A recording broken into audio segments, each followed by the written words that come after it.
It's Friday. It's the end of the week. You know what that means? It means all of the worst possible stories for corporations and the government come out today. It's fantastic. We have some of the most important news to bring you, but everybody's out partying, and that's kind of the point because the jobs report got released. It is the worst miss in 23 years. Unemployment went up. And now all of a sudden, the Biden administration, Joe Biden himself, he's like, well, look, we're dealing with the pandemic and, it's nothing to do with unemployment payments. And CNN writes an article saying the country is still reeling from the pandemic. Last month, when the job report was good, when jobs were unemployment was going down, Biden's celebrating, saying, see, look what our administration is doing. Now that it's getting really bad, they're acting like it's not their fault. Surprise, surprise. Here's where it gets really screwed up.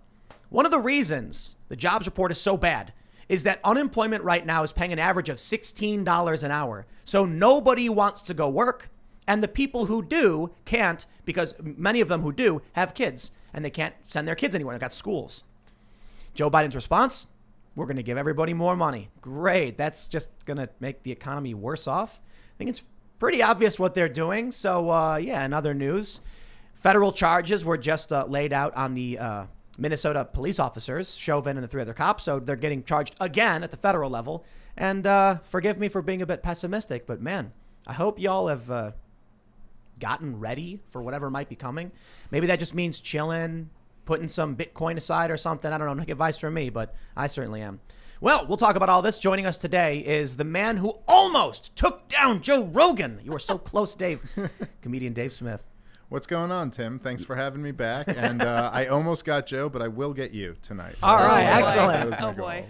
For those that don't understand the reference, you were on with Joe when the media did that huge thing about his vaccine comments. Yeah, but it wasn't really me. I got him going about other things. If you had asked me after that podcast what was going to get you in trouble, I would have named 20 things before the clip that they picked. But they went with what they went with. Media Matters is watching. Yeah, they always are. Like Santa Claus. They know when you're sleeping. They know what you're saying. We got Bill Ottman. He's still hanging out here. Hey, here we are. Thanks for having me back. CEO of Minds. You want to do a quick intro? Yeah. What's up, guys? Bill, CEO of Minds, along with Ian, former co-founder, now hanging out in the Castle. How was he a former co-founder? No, yeah. Spank me while I'm down, Bill. He went back in time and told himself not to do it. You saw Looper? Looper, yeah. That was a very high mic drop sound that kid made. Oh, no, I really? You know the movie Looper? You ever see that? Yeah. I never saw it, but I'm familiar. Yeah. It's worth seeing. The guy's like a super villain, went back in time. Bruce Willis. A bunch of that nonsense. Super villain? Oh, that's right. Oh, that kid, Yeah. Okay. Oh, it's the story of Donald Trump. I know. Basically, Oh, yeah. Ian is here. Yes. Oh, well, thank you, Tim. Yes, Ian Crossland. What's up, everybody? Glad to be here. Yeah, and I am also here. Wish me luck pushing buttons for all these mad men tonight. Ladies and gentlemen, before we get started, I have a huge announcement. First, you must go to timcast.com and become a member to get access to our exclusive members-only library of content. We got so many podcast episodes. We got like full hours with some of your favorite people like James O'Keefe and Michael Knowles talking about things like how to stand up for yourself, why we must resist the establishment lies. But I got a couple big updates. Notably, if you click that big old beautiful members-only button, you can see you can now pay with Stripe. So for everybody who is saying, I don't want to sign up with PayPal, you have another option here. Definitely check it out. But if you go to store, you will see something truly incredible. There is a new product in the timcast.com store. It is called To the Moon, and it is modeled off of the I Am a Gorilla shirt, because apparently that's the thing we're doing now. And it is a Shiba with coins bursting out from behind him, holding stacks of cash. And it says To the Moon. It's a reference to Dogecoin. So if you want to get your To the Moon and then to Mars, it says in the URL, you can get your silly Dogecoin shirt. I ended up making this one simply because I was convinced, and I ended up buying Dogecoin. I'm not telling anybody to go buy Dogecoin, but you should buy the shirt. I'm allowed to give advice to people when it comes to me selling merch. Funny but how apparently that you can't give financial advice. So it's like, if you want a shirt, you can buy Isn't it. that weird? You can push what is clearly a depreciating asset. But if you tell someone to go buy something and go, I think this might make you some money, then they'll be like, all right, you're giving financial advice. But now. what's the real issue? You can get sued or something? I don't know. False hope. I wonder if that's just a meme, to be honest. Yeah, I know Because- there's a lot of people who are in finance. Whenever they talk about something, they'll always go, now, I'm not giving financial advice. Yeah, why? But I'm just saying. There might be That this is- advertising law around it. Or people could be like, they gave advice and I lost money, so I'm suing you. Maybe. Is that it? Can they sue you for But that? I can say this. Don't buy Dogecoin. Yeah, buy that's the not a problem. Dogecoin shirt. Oh. So you Nah, can't no one say- can Telling sue people for not. that. So what happens if you're like, he said not to buy Bitcoin and then I didn't, and then Bitcoin went up, 1,000%. I demand that money. That'd be the best lawsuit ever. We go, you did not tell me how to get rich. Yeah, right. Dare you? All right, let's talk about this first story. And man, we live in truly the dumbest of times, I suppose. The Daily Mail runs this story: why no one needs to work in Biden's America. Experts project anyone who earned $32,000 before COVID could now earn more in benefits staying home. The average weekly unemployment benefit is now $638, $300 more than what it was in 2019. That means people are earning around $16 an hour, more than double minimum wage, which was at least $7.25 across America. Not even that. If you're living in New York and you're getting $15 an hour working fast food, you're like, might as well just quit. I'll get a raise. Yeah. Get a raise if it don't work. So this. So they say it's creating a nightmare scenario for the economy. Businesses are desperate to recover from the pandemic, but they can't fill their jobs. The funny thing is, there's 7.1 open jobs. I guess that's like the number that comes from the government. 266,000 jobs created in April, because people are going in. They're like, how much do you pay? And they're like, $15 an hour. And they're like, meh, I'm going home. You said 7.1 Million jobs. million open. jobs Oh, yeah. are open right now, Looking for people to work. and there's Nobody wants to do it. How many are I getting- know at least 5 people who are doing the unemployment thing knowingly avoiding work Yeah. because of it. Well, this is actually, I don't blame them, not every single person. So when I think I was maybe 20 or 21, I got unemployment for losing a job. And the people at the unemployment office literally told me not to take a job that was paying less because it creates a dependency. So like I was talking to them and they were like, look for work.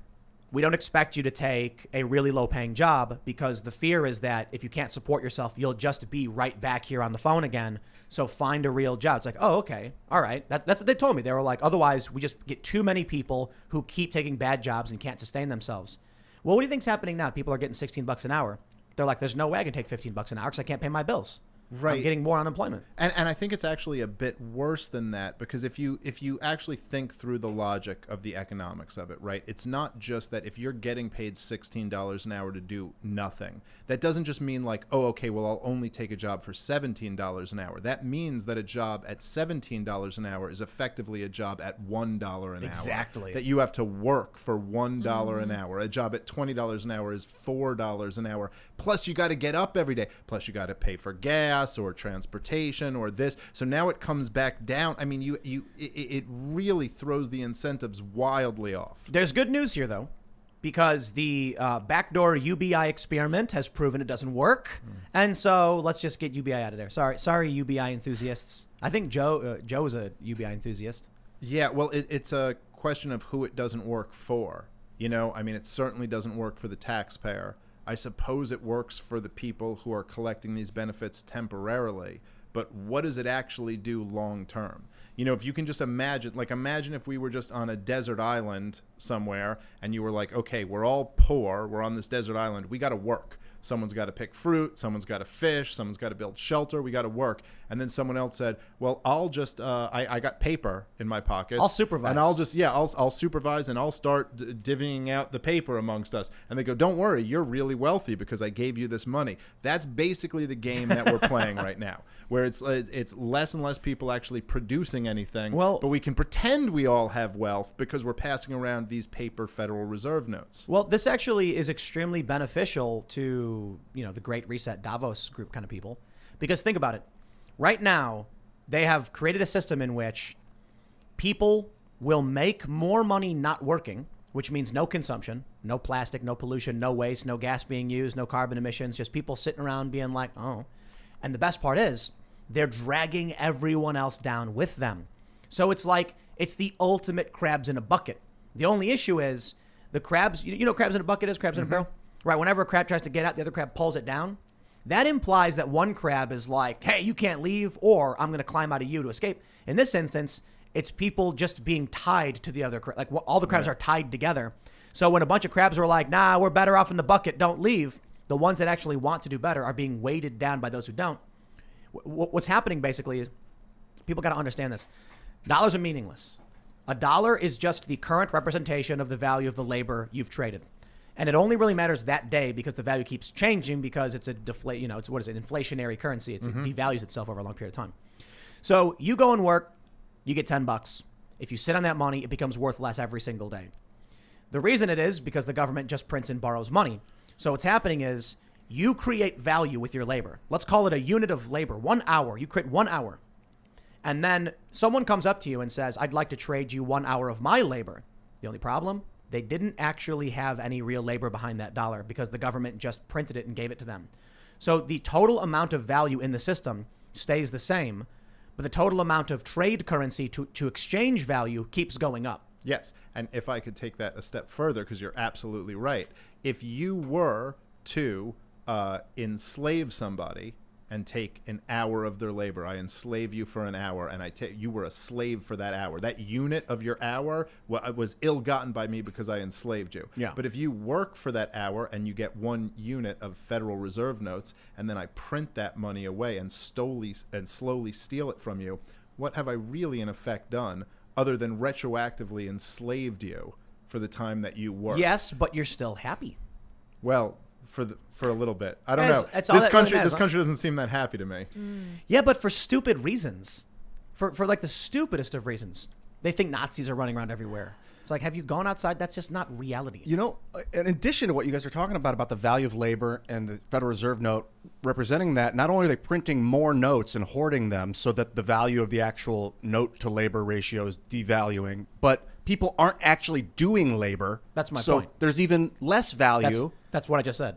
And so it's one thing like after World War II, modern monetary policy printed a bunch of extra money so that they could create production to then pay off the debt that they created. Right now, we're just printing the money without the production creation. But they're probably doing it for the same reason. So a lot of people talked about how all these blue states had massive debt. And then they're like, we better pump trillions of dollars into the economy. Right. And then shut down all the small businesses. So only the massive multinational corporations take all that money.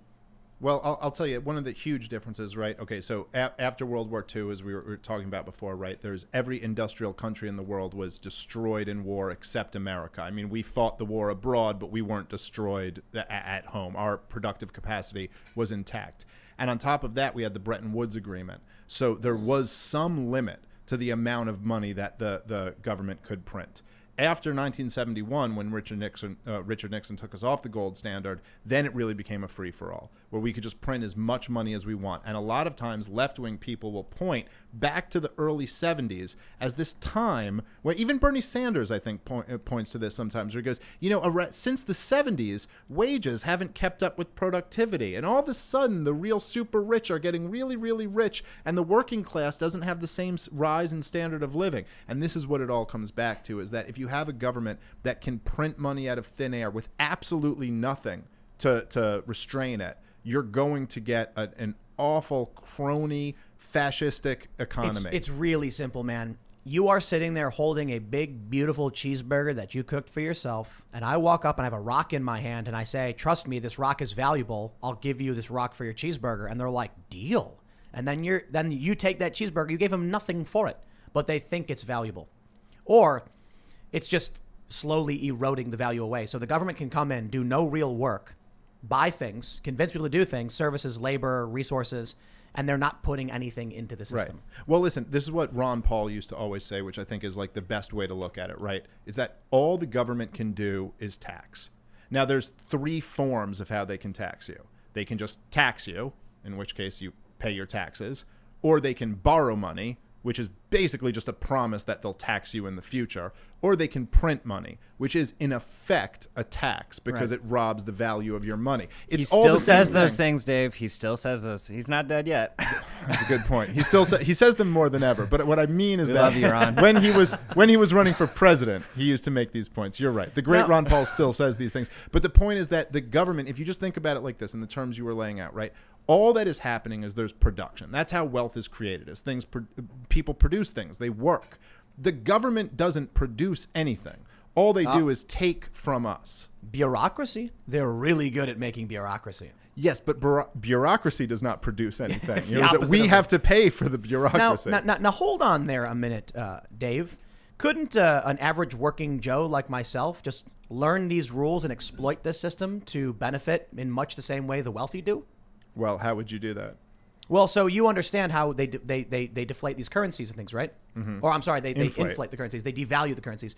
So if you take out a really massive loan and put your money into a hard asset that will appreciate, say property, then when the dollar continues to become worthless, the debt you owe to the bank is substantially worth less as well.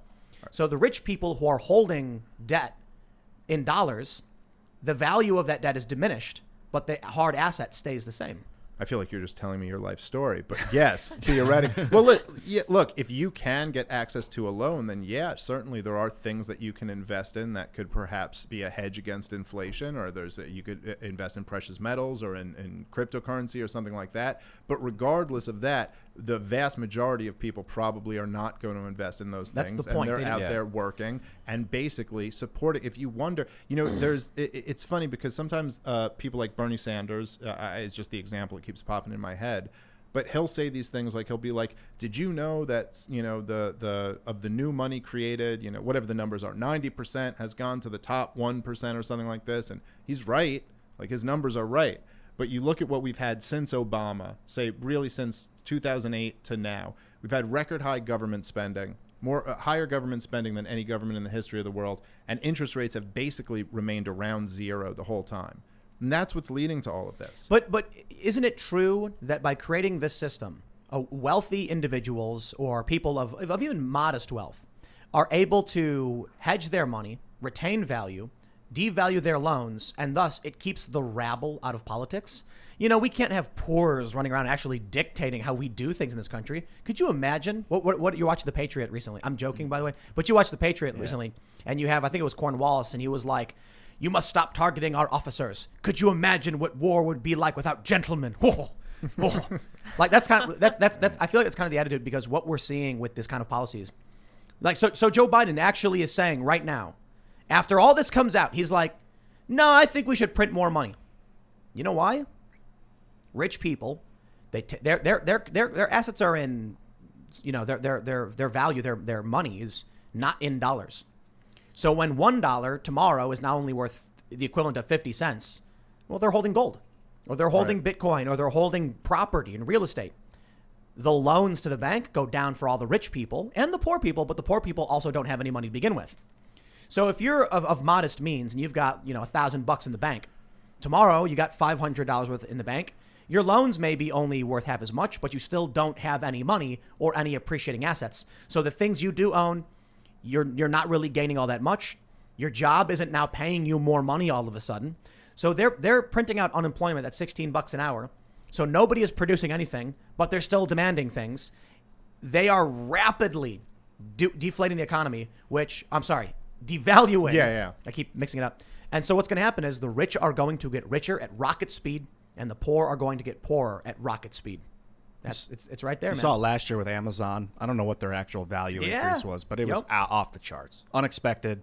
I mean, if you'd really thought about it, you would have seen it coming. But Look at this. We here at Timcast IRL are relegated to drinking RC Cola. One of the best economies. colas. I'm just kidding. Our Best RC's cola. fantastic. Better than Tim's Pepsi been and very Coke. excited to shout out our. That was I'm like, I make sure that we don't get that Coke garbage in this That's house. true, though. that was actually an upgrade for Timcast. Was we were finally It's you've true. making enough money you can pull off the RC Cola. That's actually really. true. Yeah, because most people would just go to the store and get what they can. Yeah, And it's going to be Coke At this or Pepsi. point, you got to work to get Special RC. ordered RC, man. Well, look, I mean, what drives me crazy about it is every single time when these politicians, Joe Biden does it all the time, when he says, well, it's the pandemic that destroyed all of these jobs. I mean, let's get real. It's not the pandemic. It's not the virus that destroyed the economy. It was the China. government lockdowns. Well, no, it's not even China. And it was the Chinese government, by the way, who allowed the pandemic to get out, right? Like, there were Chinese doctors who blew the whistle on this whole thing, and they're somewhere in a Chinese prison right now if they're still alive. But it was our own government. Even forget what China did. It was our own government that locked down our economy and destroyed it. They're still locking down the economy in most of these blue states, and they're still destroying the economy. Even when there is no even plausibly reasonable scientific argument to do so. I mean, like you look at Florida and Texas and the fact that they're open back up and that they're doing better than the national average, despite what Fauci predicted would happen when Florida and Texas opened up. And the fact is that we're basically at a point now with COVID where, even though, I mean, look, this was obvious from about April 2020, but right now, About 50% of the adult population has been vaccinated. Of the other 50% who hasn't been vaccinated, I've seen estimates from 30 to 60% have had COVID at some point and have some natural immunity to it. On top of that, we basically know now that asymptomatic spread is very, very low if it happens at all. So the idea of these super spreader events are pretty much over. Like that, it's just not a reality. None of that matters because the TV doctor said so. Well, that's right. Dr. Phil, epidemiology department, says that we have to keep locking down. Dude. But so all of this is now self-imposed or government-imposed harm. It was always though. Yeah. But we're almost beyond this because now, if you look to Texas and Florida that are doing really well, they are still going to be harmed by the current economic policies of we're going to give everybody $16 an hour equivalent unemployment. Yeah. And so that means people in Texas are going to be like, why should I work? Yeah. The response to this has been absolutely insane. It makes me, exactly what you were describing just now, makes me think sometimes when people get severely ill or something like with cancer and then they take some sort of radiation therapy like chemo, and the chemo ends up doing more damage to their body and destroying their body, and they die. Right. But then Not they say, always, but if that sometimes you know. if something like that were to happen, they would call it a cancer death, even though the medication was so toxic that maybe it was the medication killed the person. But it's always measured as a cancer death for the most part. And I feel like the response to the COVID thing has done more damage than COVID did. There's only I don't like that argument because there's only so much we can do as human beings trying to trust the experts. The issue now is that you have Texas and Florida doing really, really well. So it's not this argument about cancer and chemo and, the doctor said this. No, it's like literally Texas and Florida have opened up. Many other states haven't even shut down. I think South and North Dakota's economies have actually grown a little bit relative to, and they're seeing similar COVID rates. So now it's about time to maybe get back to business and maybe have some protection for the weak, the vulnerable, the people with immunocompromised. And we should have done that a long time ago. But it's not even necessarily about the pandemic at this point. The issue is we're supposed to be getting back to work. They've administrated how many vaccines? Like 100 million or something. And they're still, the problem is in March, we saw this massive job growth and Joe Biden was clapping for himself and patting himself on the back. And now they're still saying they're going to ramp up unemployment. Why? I thought so West Virginia just announced the mask mandate's going away. That's it. They're done with it. Texas and Florida reopened up. People starting to reopen. So now we're in an economic policy issue that has nothing to do with the pandemic at this point. Now they're literally just giving people money that's going to stop them from working. And it's funny because this is exactly what they were saying last year when there was a few Republicans. I think Thomas Massey was one of them. They were like, we shouldn't give people more money than they could make working because then no one will work. Duh. And the response on the left, this is what I got to say, man. Anybody who comes to you and says, you just want poor people to suffer, tell them to shut up. Anybody arguing that people shouldn't have to work are not serious people. They're just trying to steal from you. That's it. It's like someone in your house and there's dishes everywhere and you're like, look, we got to do chores. No, man, you're just oppressing me. I shouldn't have to do any chores. Like, chores are dumb. No, sorry, man. Everyone's got to pitch in and make sure the house is clean and make sure things are being produced. You got a large faction of leftists who are screaming, I shouldn't have to work. We should not be listening to those people. Those are kids. Those are the children in the house screaming like, why do I have to do the dishes? Because we're all working in the house together to make the house function. The people who don't want to do any work, you know what you end up with? You end up with some kids like a 30-year-old child living in a basement, just like really hairy and greasy and just not doing any work and being like, shut up, mom, I don't want to work. Stop giving these people things. They're not serious people. Well, look, and I will say that there are, I'm sure, some people, in fact, there definitely are some people in situations that are really awful situations where it's hard for them to work, where they, for whatever reason. But the point to me is that, look, economics are realities, and you can't just pretend that they're not if they don't feel good. In the same sense that I'm sure most people on the left would understand, like, why is it that you want to subsidize green energy and you want to tax nicotine, right, or cigarettes? Because if you subsidize something, you're going to get more of it. Right. If you tax something, you're going to get less of it. Those are just economic realities. They don't have emotions. That's just the reality of the situation. Just like, in some sense, like the laws of physics. This is what you're going to get. So if you subsidize people not working and then tax people for working, you are going to get less people working than you otherwise would, and more people not working. So we have to be adult enough to deal with those realities. That if you're going to pay people to not work, regardless of what the situation is, you're going to get a lot of people who otherwise would work now not work. Check this out. We got the story from Fox.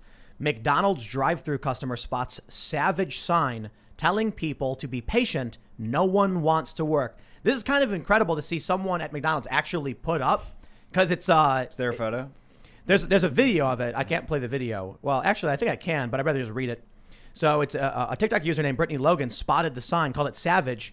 It says, "We are short-staffed. Please be patient with the staff that did show up. No one wants to work anymore." Huh. Yeah. Man. The great Elon Musk quote, "If you don't make stuff, there's no stuff." Yes. Yeah. But Very controversial. Simultaneously, he supports UBI. Sort of. I've heard quotes. All right, so, well, listen. Am I going to cry about, chemical garbage food not being pumped out to poor people? Not really. It is a problem. Don't get me wrong. But part of me deep inside is like, I just want to gloat that McDonald's can't, keep cranking out this chemical garbage food. You know what I mean? Yeah, well, I certainly understand that. I also do wonder how much of a factor is the fact that people have been really, like the psychological damage over the last year is really something. Pretty much everybody in the positions of authority in this country were just working overtime to terrify the American people about this floating abstraction of a germ that they have to live their lives in constant fear and always be inside and covering your face and social distancing. And I'd imagine there are some people that you mix that in with the economic incentives of like, we'll pay you a little bit if you don't work. There's probably a lot of people who are like really scared. Well, it reinforces the belief. Yeah. But I honestly, I don't know, man. I think it's probably just a lot of people being like, don't gotta work, ain't gonna work. You know what I mean? There's a lot of that too. Like, look, before any COVID stuff, we saw the Green New Deal, and what did it say? The frequently asked questions put up by AOC. Unwilling or unable. Unwilling to work. They said they were going to provide, what does it say, economic access to those unwilling to work. Unwilling. It's like your parents going down to the basement and they see you sitting there in your own filth and like, get a job. No, shut up, Mom. Then AOC's like, we should help him and give him money. The best part of it was that they put it up on her website in the frequently asked questions, and then when people started making fun of it, they were like offended that you'd bring it up. You're like, oh, you're gonna bring up that old thing, and you're like, it's from your website. Like, what? Yes, we're gonna ask you about it. So they said it was a first draft. Right. It wasn't supposed to go up. There's a viral meme where somebody tweeted. It's like a viral tweet. This guy tweeted, yo, my job started saying they were ending remote working and people started quitting. The revolution is here. Like, there's actually a subreddit called anti-work. There are people who are like, I don't want to work. So the crazy thing is, when you talk to a lot of these leftists about this stuff, they say things like, yeah, but who would want to work at McDonald's, Like, is that a question of status or is that a question of money? Because, I think a lot of McDonald's actually pay $15 an hour. The problem is unemployment's paying more than that. And so McDonald's will have to increase. This is why UBI makes no sense. Here's where this ultimately ends up. What's happening now with this unemployment policy is just eroding the base of the economy, which will ultimately fall apart. UBI doesn't work. You know why? You ever watch the Hunger Games? Mm-hmm. You seen the Hunger Games? Mm-hmm. Yeah, in the Capitol in the Hunger Games, they were gluttons who would drink Ipecac to barf to eat more food. They did something like that in Rome, didn't they? Like Probably. Vomitoriums or something. Like after feasting, the feathers and stuff. Yeah, they go barf and then eat more. It's not where the word vomiting is not where vomitorium comes from, but that might be true. Something like that. The point is, in the Hunger Games, they have the districts who have to work. And, the main character is in the coal mining district. And the people in the Capitol don't do work. This is what these people truly want. The leftists who are advocating for this stuff want to live in the Hunger Games, but they want to be the capital. Another example is how they want student loan forgiveness. Now, I actually am for some form of forgiveness, maybe forgiving interest rates. Yeah. Saying pay back the principal of what you owe now, but we're not going to keep raising the interest rates because that's insane. Make it easy to pay off, but not free.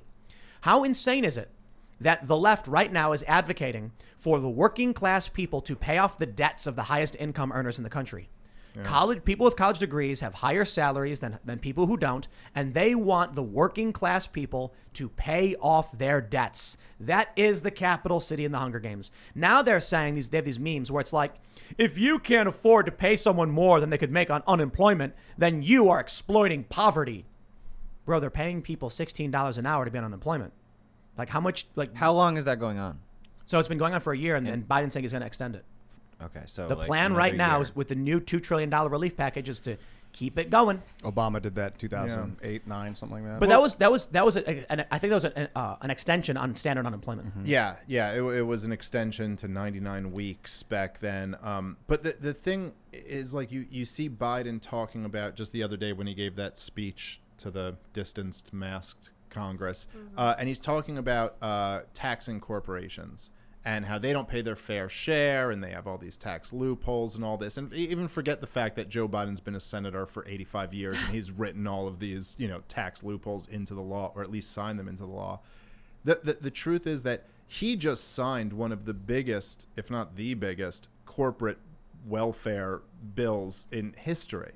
And to sign that into history and be giving all of these money to giant corporations and then turn around and say, we really got to get some of this money back is just so disingenuous. I mean, stop giving them money. Stop taxing. And this is the same thing you're saying with bailing out student loan debts. Stop taxing working people and paying the well-to-do with the money that you got. If we can't get that basic thing right, what are we talking about here? This is why Democrats want 16-year-olds to vote.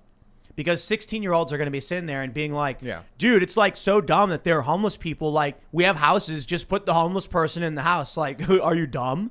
And that's what they'll be voting for.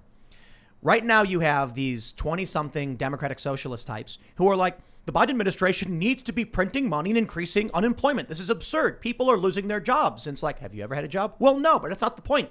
And then it's like, okay, so what you're saying is the government should borrow tons of money, print tons of money, devaluing the savings of the working class, while all the businesses are shut down so that people are forced to buy from Amazon. So basically, they're devaluing the money you have and then giving what they've extracted from you to Amazon and Walmart and these other companies. That's great. That's a great leftist policy. But hey, don't get me wrong. These are the people that are coming out right now cheering for Facebook and laughing about it.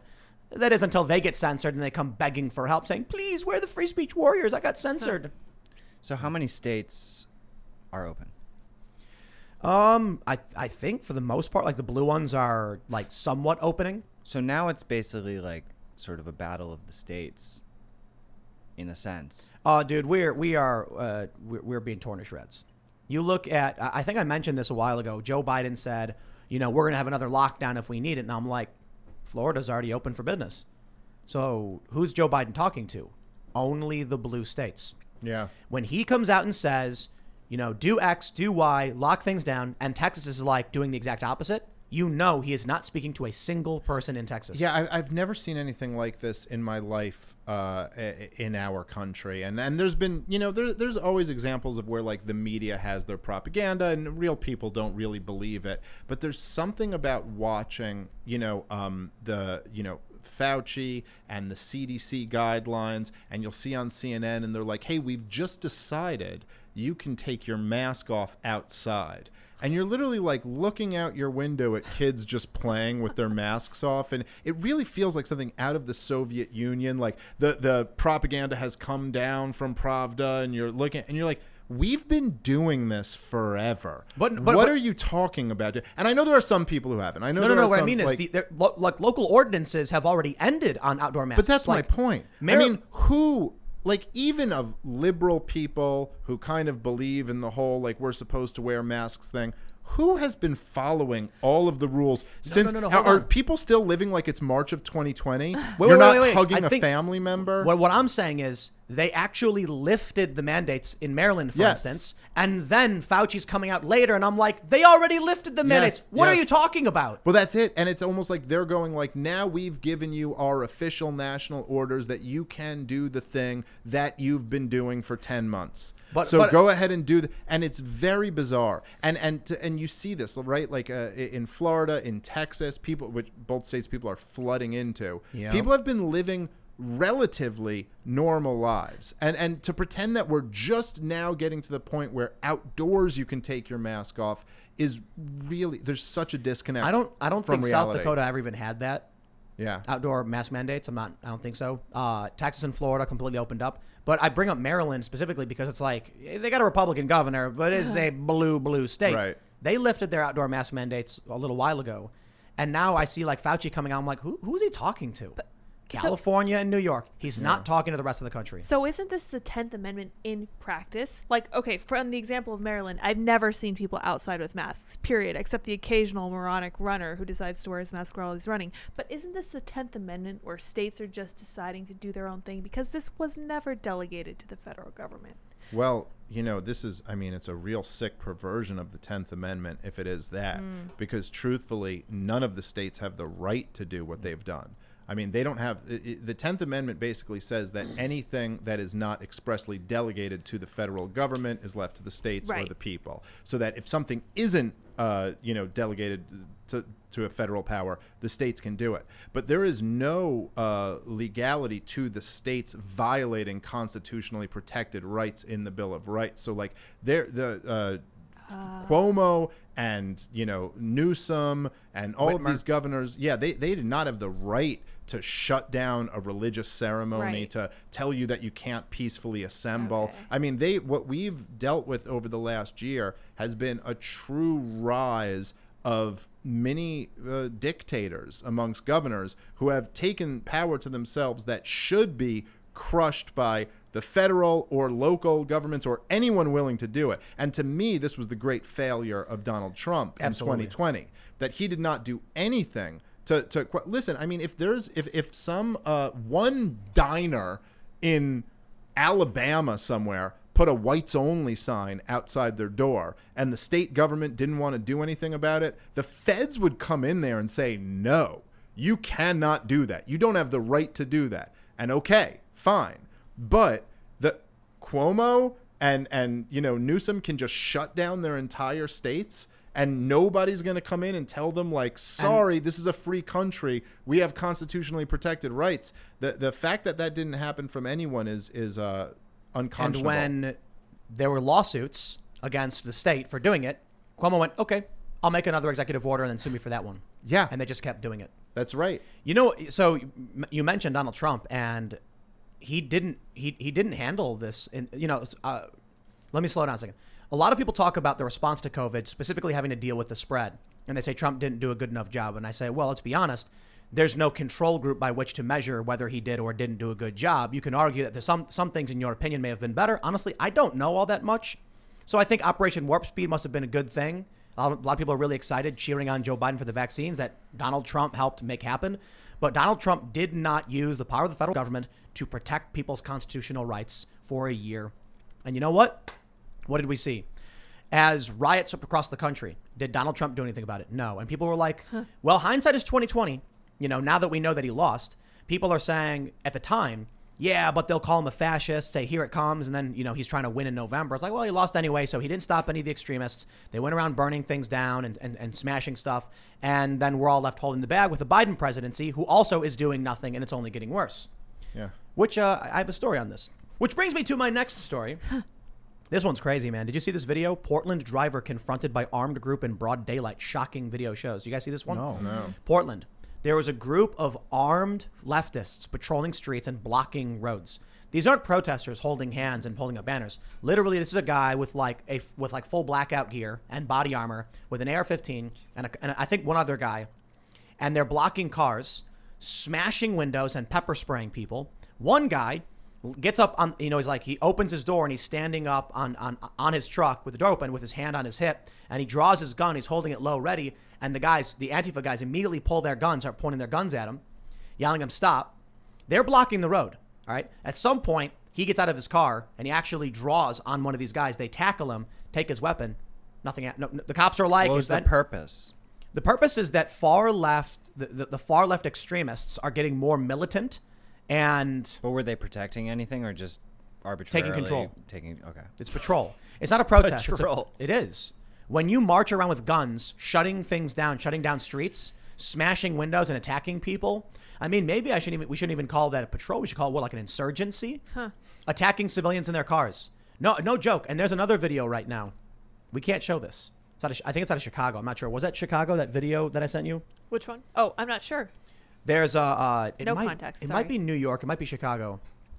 There's a bunch of protesters in the streets, like they've been doing with impunity, and a car just slams the gas. When the car starts pulling up, we're seeing this more and more and more. The far left will go around it and start banging on it. Yeah. And it's like, these people are nuts. But because there's never been any real legal ramification, they're not going to sit there and keep doing it. Well, this person in the car said, screw it, slam the gas. And it's a shocking video. Normally when you see these videos where they're like, a car plows through protesters, it's like an SUV going like a mile an hour and they're screaming and yelling and then it just slowly drives away. Nah, this one was somebody hit the gas and people went boom, boom, boom. That's what's going to happen. Because you see what happens in Portland with this video. I don't think they have any, Fox News show. So they show a little bit. I can't show too much. But we've got a tweet. You can see here's the guy's wearing, it looks like it might be body armor. It might be actually a tactical vest with like a camelback or something. I don't know for sure. And they're holding some AR-15s pointing at a regular old guy. You know, I thought I was going to predict this, but I said it was going to be far right, locking down streets and telling people to F off and get out of their towns. And that's probably stupid because we know the far left has been increasingly violent, and the escalation has come from them, not conservatives or, you know, rural folk. But so here we are. I got to say, I'm almost shocked that the right-wing response hasn't been more ferocious and quicker, to be honest. And I'm thankful for that because I don't think it's going to do any good except just escalate the kind of civil war, which I think any sane person would want to de-escalate. But it's unbelievable, like the level to which this has gotten. And I think there's a lot of, you know, like I wonder what the heck our society has done to allow some of these young people who are out there blocking cars, antagonizing people, smashing windows. all of this. But I'm not just blaming the people doing that. I mean, obviously they're wrong for doing that. But it's like, how have we, and this maybe as I'm getting older and that I have kids now, I'm feeling this way where I'm like, how have we as a society failed these kids so much that this is where we're at? And I think there's a lot to be said there. And then also, I can't believe that there's so much restraint on the other side that there aren't more people just plowing them down. Well, the social pressure on social media, you know, they're going through their feeds and they, like these campaigns that are going on. I mean, I'm not on Instagram, but like there's all this pressure to do certain posts and like it's insane. Yeah. But everybody make your post a blank screen onto your Instagram to show you're in line with. And if you don't, but look, I'm just saying, like you can like hate Antifa and just talk about how awful they are. And I agree. I'm not saying you're wrong to do that. I mean, these are like punk kids who are being destructive and just barbaric, and it's awful. But you know, if you zoom out a little bit, you're like, wow, we really did like create a society where there are these kids where there's like no, like there's no religion in our society. There's no values replaced that. No discipline. They're growing up in single mother households. They're medicated from the time they're young. They're pushed into these universities that don't prepare them for any type of jobs and just saddle them with all of this debt. It's just there's nothing. You can never buy. You come out of. Imagine being one of these young kids who comes out of a university. You've been fed this far left wing propaganda. You're now $100,000 in debt. What prospects do you ever have to like get married, have kids, and take care of a family? You could never afford a house. You're going to go work at Starbucks and try to pay your $100,000 they feel like this off. Is their value system. No. It is their value system. No, that's why it's a cult. The problem is much of what you said, but also consider that these are people growing up in the wealthiest conditions in human history. Well, I'm not denying that, right? So you're right. But look, in the 1700s, even if you were wealthy, you still understood some hardship. The old saying is that a poor person today has better dental care than Rockefeller did the turn of the 1900s because technology improved things. So if you were a rich person in the 1700s, you still needed to understand some basic things. And so the gap between you and the poor, while what may have been dramatic for the time, is insanely different from today. So you're absolutely right. They're wealthier than kings were at a certain point in time, right? But what I'm talking about is something separate from wealth. What I'm talking about is, look, my grandfather was far poorer than any of us are today, and suffered through more hardships than any of us could imagine. I mean, he was a Jew who escaped Nazi Germany and then fought in World War II. I mean, just a very hard life, and worked in a factory. That's all he ever did for his life. But with that job, he got married. His wife, my grandmother, didn't work.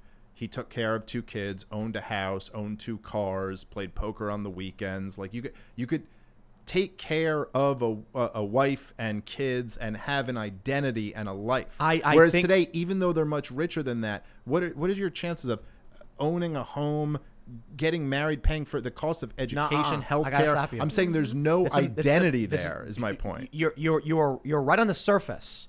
But you got to compare the life of a family in the 40s and 50s to the life of a family today. We have television, we have internet, we've got some of the greatest technology ever created, and we have to pay for those things that requires labor. As the population expands, we get more specialists and more access to better technology. We still have to pay for it all. Yeah. So sure, my dad, he was able to, he actually worked 2 jobs when I was younger, and his dad before him worked a single job, the greatest generation. But what did they have in their home? Many of them didn't have TVs. And so the kids would do chores, would go on, newspaper routes, and they would be doing some kind of work. So what's happening is we're saying today, these kids can't even own a house. Yes, you can. It's called in the middle of West Virginia, and it's a $30,000 house. You just don't want to live in it. So sure, there was suburban living when people didn't have the same access to utilities, when people didn't have access to the same medication. People today say, oh, we need universal health care because people can't go to the doctor. Dude, the medical care you can get on debt is 100 times better than medical care they were getting 100 years ago, or a couple hundred years ago when they were injecting people with mercury or whatever for syphilis.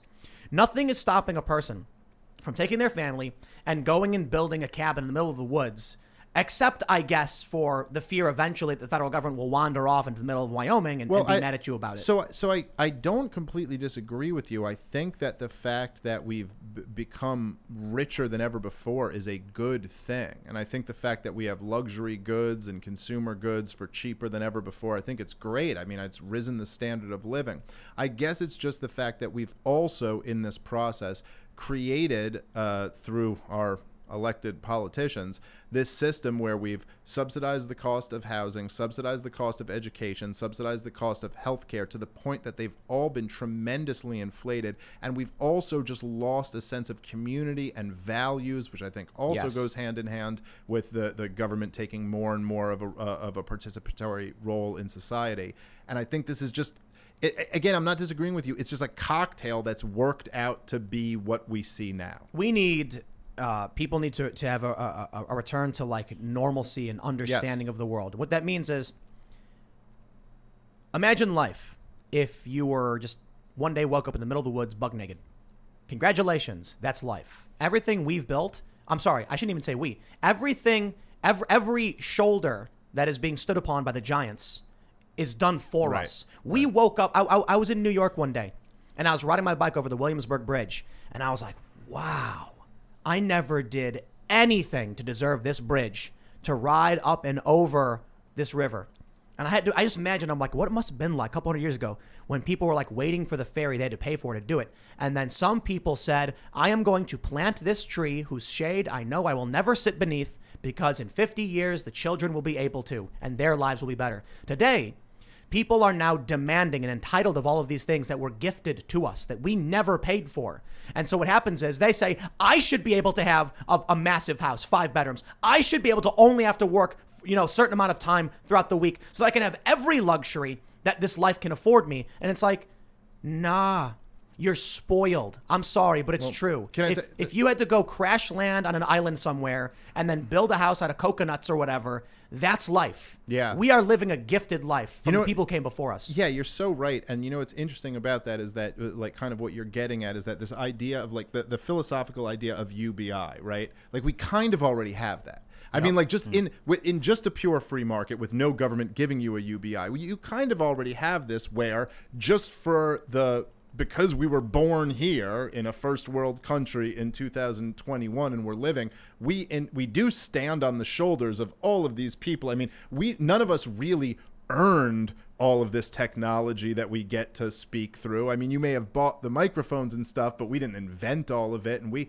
have all these things, like you were saying, with the bridge and the trees that other people have, made before us. The bridge is a better example than the microphones, because that's something you can just use without paying for. Well, sure, but I'm just saying that even if you pay for this, someone else invented it, and we all benefit from the fact that other minds put in all of this labor to make all of this happen, and just the fact that we have this level of wealth around us. I mean, we could be the exact same people born in some third world country or on some desert island, and we don't get any of that. So that is our UBI. But to your other point about that, which I think is it's almost like the contradiction of the human experience, is that even though there's this kind of selfish impulse to go, well, no, we don't care about passing it on to the next generation.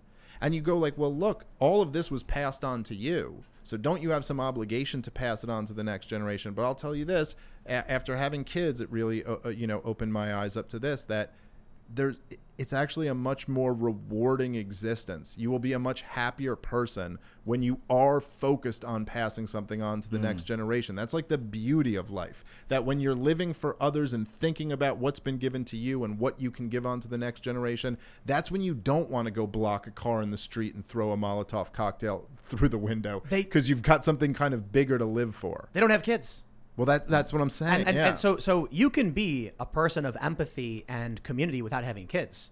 Sure. So we as a society. But it helps. It absolutely throws does. it in your face. Yeah. But so you have people who don't have family, don't have community. They create these nebulous online communities of disparate beliefs that make no sense. And then they're angry that they're not getting what they think they deserve. They're not working. They don't want to work. They want to make the government pay for it, extract the wealth out of the system to give to them, and they will get violent. What's the right way to describe it? It is Blasphemy. No. It's a chaotic, destructive force like fire. It's jealousy that is burning at the foundation. It's a rot at the foundation of our society, of people who think they're entitled to things but won't work for things. What's happening? And it's corrupting the foundations. And if we don't do something about it, they think they're helping by not having kids. That's what their argument is, because they think we're overpopulated. I don't think that's true. There's a lot of people who think but that. that's a rationalization. I think. Yeah, exactly. So what I think is actually happening is they're extremely selfish. They want everyone to give to them. They don't understand what it means to give back, and so, as you mentioned, it's a rationalization. I'm doing this because, bad for the planet. Okay. I think a lot of it is wealth disparity, because we are super wealthy, all of us, but the disparity is greater than it's ever been. And if you've ever been poor in a room with a bunch of rich people and you're having a great day, everyone's having a great time, you're all equals, then all of a sudden you're like, I got to go do some crap job I hate. And they're all like, I don't, because my dad was rich and I don't ever have to do anything. And the anger that you feel, I don't of follow. Jealousy, it's almost irrational anger. Have you felt that? Yeah. I've never felt that. Yeah, I felt like, why do I have to be the one that has to go work a low-paying job because my parents weren't rich when my friends don't have to work? See, that's probably the and they all drive around in cars. But exactly. And exactly, because I didn't have that. So I grew up. Someone mentioned earlier, take a shot if Tim mentioned South Side of Chicago. Now's your chance. I just did. And so a lot of crackheads, a lot of heroin addicts, a lot of poor people. And then I started, playing music, which, I went around to different venues, met different people in different areas, eventually met a bunch of rich kids. And I never cared. I don't care. I don't care about what that person is doing. It's a waste of my time to sit there and be like, why do they have money? I was like, their parents are rich, whatever. I'm going to focus on doing my thing. But you know what? Maybe I'm lucky enough to to be grounded in reality, to understand something really simple. Anybody listening, here's what you do. If you're in a big city, even today, stand in a street corner and say cheeseburger, and look people in the eye and say cheeseburger. Eventually someone will come back and be like, I got your cheeseburger, buddy. I'm not kidding. It will work. I'm dead serious. You can go to any major city because people tend to be good and want to help. Yeah. And you can say to any random person, you help me buy a cheeseburger? But hold on. You're right. Go to sub-Saharan Africa. Go to the Middle East. Go to Egypt and see what happens if you sit there and beg for this stuff. People are going to be like, is that a joke? Yeah. A lot of countries will help you out, for sure. The essence of the point you're making, which is absolutely right, is that our crisis is not a true crisis of real poverty. That's not the issue here. Exactly. Like even our poor people, our rich people, our homeless people are fat, bro. Compared to other societies that have existed. So that's not the problem. And again, maybe this is just like the way I look at things since being a father. But when I look at somebody who's out on the streets, like one of these Antifa members, who's this little punk kid who's dressed in all black. Some of them are in their 40s, bro. Well, okay, fine. But he's still a punk kid in his 40s who will, the way they fight, where it's not even like someone like there's no honor in even being like, why don't we take this outside and fight? It's like they'll go talk shit and then someone stands up to them and they run away and then they look at the other guy and then they sucker punch him behind them and then they all pound on him when he's down. I look at that and go, who raised you? Nobody. Like who and what was who were your parents who were responsible for instilling something into you? The Federal Reserve. Well, that's part of it, but there were real human beings who made this human being. And I'm just saying that we lost. It's not an issue of poverty. It's something different than that. It's like the soul of the culture. Like we lost this thing that honor and some type of social pressure to raise your damn children. Like, so I was thinking about this the other day. Scruples are gone. People used to genuinely feel remorse if they stole or lied to somebody. It's great. Maybe I'm romanticizing the past, but community used to be like, I can't do that. Why? Well, because you can't do it. It's just like deep within your soul, you feel something you can't do. Scruples. Now it's like people are like, oh, I'll lie to whoever to get whatever I want. The moral foundation is being shattered. Did you see? I saw someone was sharing this clip, like an old Alex Jones clip on Twitter today, where he's, it's like a classic Alex Jones clip where he's screaming like a maniac, but if you listen to what he's saying, he's actually making a pretty good point. Which is like 90% of Alex Jones. You're like, man, if you were just not yelling at me, I'd agree. But or he's saying like, the frogs. It's like it was old. It was like it must have been like 15 years old. But he's talking about how he's like the kids are worshiping Justin Bieber. Yes, and they're worshiping. Imagine. And he goes, what about Magellan? Yeah. Magellan sailed around the world, and it's like that is amazing. He's screaming at you, but you're kind of like, I mean, he's making a good point. Wait, my favorite. He's like, there were 200 men on that ship, and only 11 made it. It's like, calm down. Like, dude, if you weren't pulling your hair out of your head, like, I'd say you're making a very logical point. Wait. But there's part of this, right? Like, there was no tradition and honor and like upbringing for children. And I'm just saying that I think a lot of times today, at least I get this a lot, that if you address any of these issues, people say they go, oh, you're like some social conservative right winger or something like this. And then the implication is almost one step away from like, well, you must hate gay people or hate trans people or hate black people or something like that. But we're not allowed to ever just go, and I feel this a lot more these days, but you just go like, you go on Instagram and see all the like, every girl's like in a thong and you're like, these values suck. This sucks as a culture to raise a daughter in. Like this is not good. Before we move too far, I have to make one point on your Alex Jones thing. You remember when he was talking about turning the frogs gay? Mm-hmm. That's like probably the most famous Alex Jones meme. He's yelling and he's like, they're turning the freaking frogs gay. And he like, pounds. Imagine if instead of that, you had Alex. But no one had ever seen him before, right? It's the first time he'd ever appeared. He's wearing a, like a tweed sweater or something or whatever. He's got like leather patches and he's got a corncob pipe and he's wearing glasses and he goes, now, an interesting study came out about atrazine. It's a pesticide. And he's talking to other, glasses individuals. And he goes, the interesting thing about this atrazine is that it's disrupting the endocrine systems of amphibians, notably frogs, in many of these regions. Now, on the coasts, you can see that it's draining off into the oceans, having less of an impact on groundwater. But in the Middle East, it's a very serious problem. Dare I say, jokingly, they're turning the frogs gay. No, but in all seriousness, there would never be a meme. Well, it was right. Alex Jones yelling and slamming. They're turning the frogs gay. That's the Trump phenomenon, right? Yeah. Like when everyone would be like, man, if he wasn't so brash and he didn't do all this, then maybe he could have gotten this done. And you're like, no, he'd never be there. Right. That's the whole thing, right? It's that's the contradiction. Is he'd never be there if he hadn't. The reason Trump was president is because he was the guy who was willing to look at Jeb Bush and go, your brother lied us into war, and basically, wink, wink, nod, you can't pleasure your wife was basically the measure. But that was basically what do you think low energy was really saying when he kept kept going, Jeb Bush, you're low energy. What was it like? What was the real implication of that? Yeah, there, but he right? wasn't wrong. And man. then Please clap. He clearly wasn't. That's why he won, because he was clearly dead right. And then even he could look at Hillary Clinton and go, yeah, nasty woman, and all these things. And that's part of why he won. But it was also his downfall, and that's the thing with Alex Jones, right?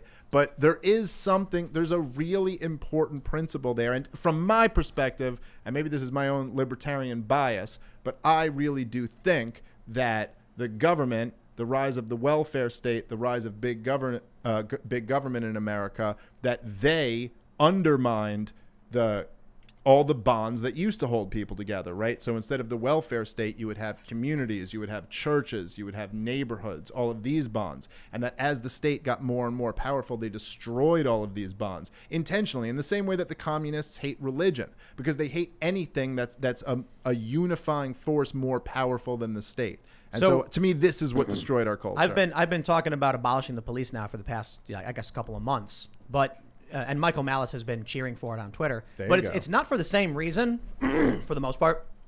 So Michael said when we had Alex Jones on the show, he said that it's his constitutional right to keep and bear arms to defend himself, and every single cop in New York City would arrest him if he tried to uphold his own rights, and that's why he said every single cop was bad.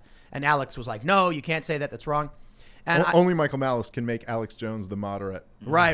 And but so I actually do think we need police. The problem is they shouldn't be following unconstitutional orders, enforcing illegal laws, or taking illegal action. But now the main reason, because I've had people message me saying, Tim, you're wrong about abolishing the police. Well, hold on. Have you been paying attention to what's going on? What story did we just cover just in the last segment? Portland Antifa in blackout gear, which they've been doing the whole time, now with rifles, stopping vehicles, smashing out their windows, attacking pedestrians and regular folk. And when a guy tries to get through and draws on them, because they drew on him already, they knock him down, they take his gun. Where are the cops? The cops can't stop Antifa. In Portland, the majority of people who were arrested, even on felony charges, even people who confessed to attacking cops, had their charges dropped. But guess what? The FBI is hunting down each and every single conservative. In New York City, when the Proud Boys fought Antifa, those Proud Boys are now in prison. The system is broken. It's corrupted. We are watching all of this happen every day. And the cops may be neutral arbiters, but it's a sorting algorithm where they are funneling people on left and right into a justice system that is only punishing the right and moderates and those who are standing up for small businesses.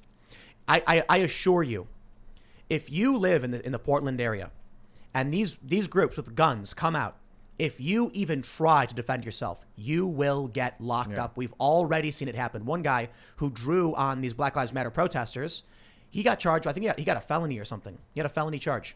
And he was legally bearing his arm, which is allowed to do. And there was a group, a raucous group, which is known to have been violent in protest. And he drew on them. You could argue the whole thing all day and night, but a felony charge? So here's what's going to happen. Conservatives have consistently defended the cops, and I understand why, because cops do a tough job. But then we started seeing cops shut down small businesses, arrest small business owners, and then conservatives started saying, nah, I'm done with this, and throwing the thin blue line flag in the dirt and stomping on it. Now it's starting to come back to defending cops again. And I'm like, do you realize you're the target?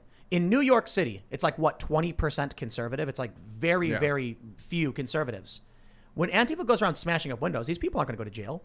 When you go and in any way defend yourself or defy these restrictions, they will lock you up in 2 seconds. It was the funniest thing when that salon owner in Texas, I think it was, she got arrested for opening her salon while they were letting the criminals out of the jail. They were saying, we can't have criminals in jail because of COVID, but she can. And they were saying it was dangerous for COVID to open your salon, but we will take you and put you in jail where there's this massive COVID outbreak. And absolutely. We're letting people out. But and that's inhumane to put someone into a pandemic situation. Absolutely. Cruel and unusual. Yeah. Well, I mean, it's inhumane to put a human being in a cage for the crime of opening their business, period. But particularly in a pandemic. While letting the criminals out. Have you heard the term anarcho-tyranny before? Because that's what this is describing. So the idea of anarcho-tyranny is the idea that you have the worst of both worlds, right? Right. You have the worst of anarchism and the worst of tyranny. So there are incredibly rigid rules that you will be just destroyed for violating. I mean, if you get something wrong on your tax form,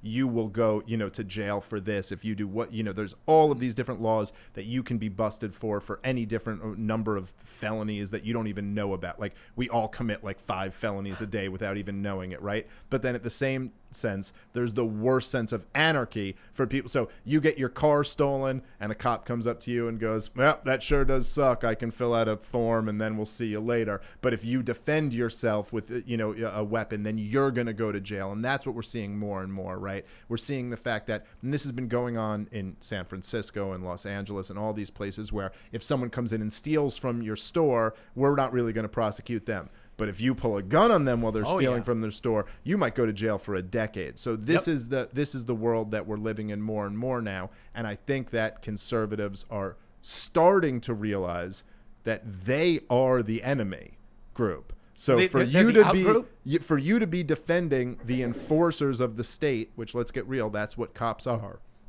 For you to be defending them when you're the enemy group is, to borrow a word that some on the right like to use, the ultimate in cucketry. We're at a point now where we've been watching this for a year. The salon owner, they open the jails and release the criminals, and then put the small business owner in the jail. I mean, that's tyranny. So I made that point. If this continues, conservatives will be less able to vote because they're being charged with felonies. Not even conservatives, like moderates who defend themselves, are going to get felony charges. Can't vote, sorry, in many states. I mean, the left might actually give them their right to vote back. In a long enough period of time, it will just detriment the right, and it will scare everyone into being, clearly we don't want to be with whatever that is. I'll just do what the left says. But hold on. What if at this point we said, all right, how about this? No cops. Then what happens? Well, you can keep and bear arms now. You can defend yourself, and you can defend yourself. Oh, this would be cleaned up in a second. Believe me, all these riots, you don't need Trump to send in the federal goons or anything like that. If you just said all it takes, and there were a couple like local sheriffs who did this during the riots and basically cleaned up their whole town. Yeah, if you just said, hey, guess what? We believe in the Second Amendment here, and if you go and if there was actually the state behind you on this, and you said, if you go and violate someone's private property and they have a gun, we are not prosecuting them for defending themselves. This thing would be cleaned up. But by the way, can I just make one more point to what you were saying before? What were the few exceptions for the people who were actually prosecuted during all of these riots? The government buildings that were attacked, right? So what is the clear message from the government there? How disgusting is this? Stay away from our property. You go ahead and you vandalize any of the private property you want to. You go terrorize a shoe store owner, go terrorize a bodega, no problem. But you stay away from the state house and you'll be just fine. Conservatives got to get on board with abolishing the police, and not in every single instance. Small towns are probably fine. But the best example is in Milwaukee when Black Lives Matter, I think it was Milwaukee, they showed up to a guy's house, right? They were protesting in front of his house. One of the guys who organized this had previously been to another mob gathering that set fire to someone's home. So all these people are outside screaming. This guy pulls up his shotgun and points it out the window. The window's closed, but he points it, visibly at the window. When the police show up, Black Lives Matter is clapping and cheering and celebrating as the cops go into this man's home and arrest him. Well, for what? Now, maybe he shouldn't have pointed the gun directly at them, but like I said, the guy who organized this had previously organized another rally where they set fire to a woman's home. They twice. Yeah. Cops came out, put it out. They set fire to it again. So this guy's like, I'm going to show them I'm armed.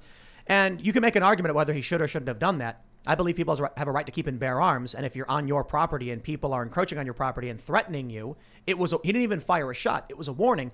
But here's the point. The cops gleefully arrested him. The worst point, Black Lives Matter celebrated. You know what that means? You think people have been saying they want to abolish the police, they can federalize it. They want to abolish the police to get their woke enforcers in. They don't really want to abolish the police. They want to exert pressure until the police start doing whatever they want out of fear of losing their jobs. Yeah, well, why do you think they did such a 180 on abolish the police?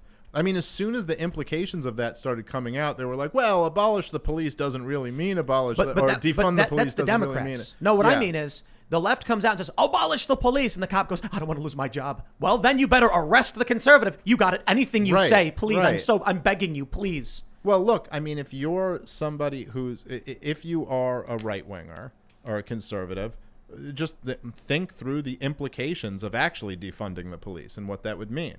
Well, it's like you said, well, there's nobody's going to arrest you for any type of gun violation. So gun rights are now absolute. They're not going to be able to enforce these stupid regulations on your business. Who's going to be the tax collectors? Who's going to do all of this? It actually leads to a much smaller government world, which would be a much better situation. And take personal responsibility. And also, I will say this too, it also takes away what are some of the legitimate criticisms of people on the left, which I'm not saying is like the violent rioters, but there are some people on the left who make a legitimate point that there are cops who go around and harass people in these high crime neighborhoods. Now, I'm not saying that there aren't legitimate criminals in those neighborhoods who deserve to be harassed, but there's also, let's get real, there's a lot of kids who walk around who just look like the suspect that they're trying to go after in these neighborhoods who get harassed, and let them also not be harassed anymore. Also, but the whole war on guns, like the whole gun control regime, I mean, the real victims of it, not saying it's the exclusive victims, but the most likely victims of it are people who live in these high crime neighborhoods, who are minorities for the most part, who have guns usually to protect themselves, and they get charged. And they get charged. We got guys. We have tons of people in this country, disproportionately black and brown people, who are sitting in cages for decades for the crime of owning a gun. Yep. Not doing anything to anyone with that gun, just having a gun. The prohibition on guns has been just as disastrous as the prohibition on drugs, and we should end all of them. I think the party of personal responsibility should start taking more of it. Yeah. Because, look, I get it. Maybe there's this vision of like an old-timey era when Officer Friendly was there to protect your community. Now we're at a point where the justice system is basically corrupted. Extremely wealthy leftists started funding district attorneys' races, putting in far left DAs, people like Kim Foxx, after Jussie Smollett's whole ridiculous, MAGA country garbage. Kim Foxx lets him go. This guy, it was so obvious. This is what happens. The justice system is completely corrupt. But I got to stress, man, the Proud Boys in New York City, 4 years in prison.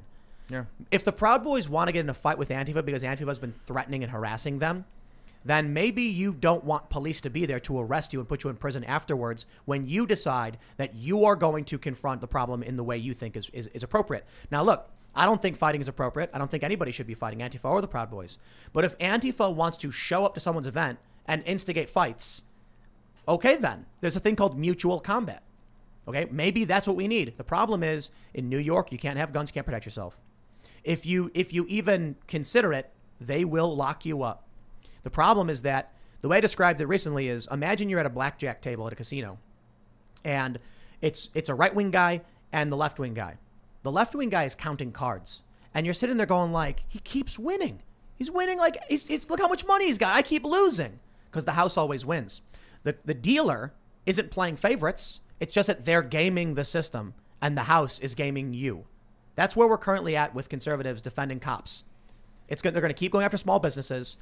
Antifa is going to walk around the street with rifles. Now, hold on. They're allowed to do that. You can walk around with a gun. Constitutional right. Keep and bear arms. But they smash out windows, they attack pedestrians, and then draw down on some dude who's driving his truck through the area.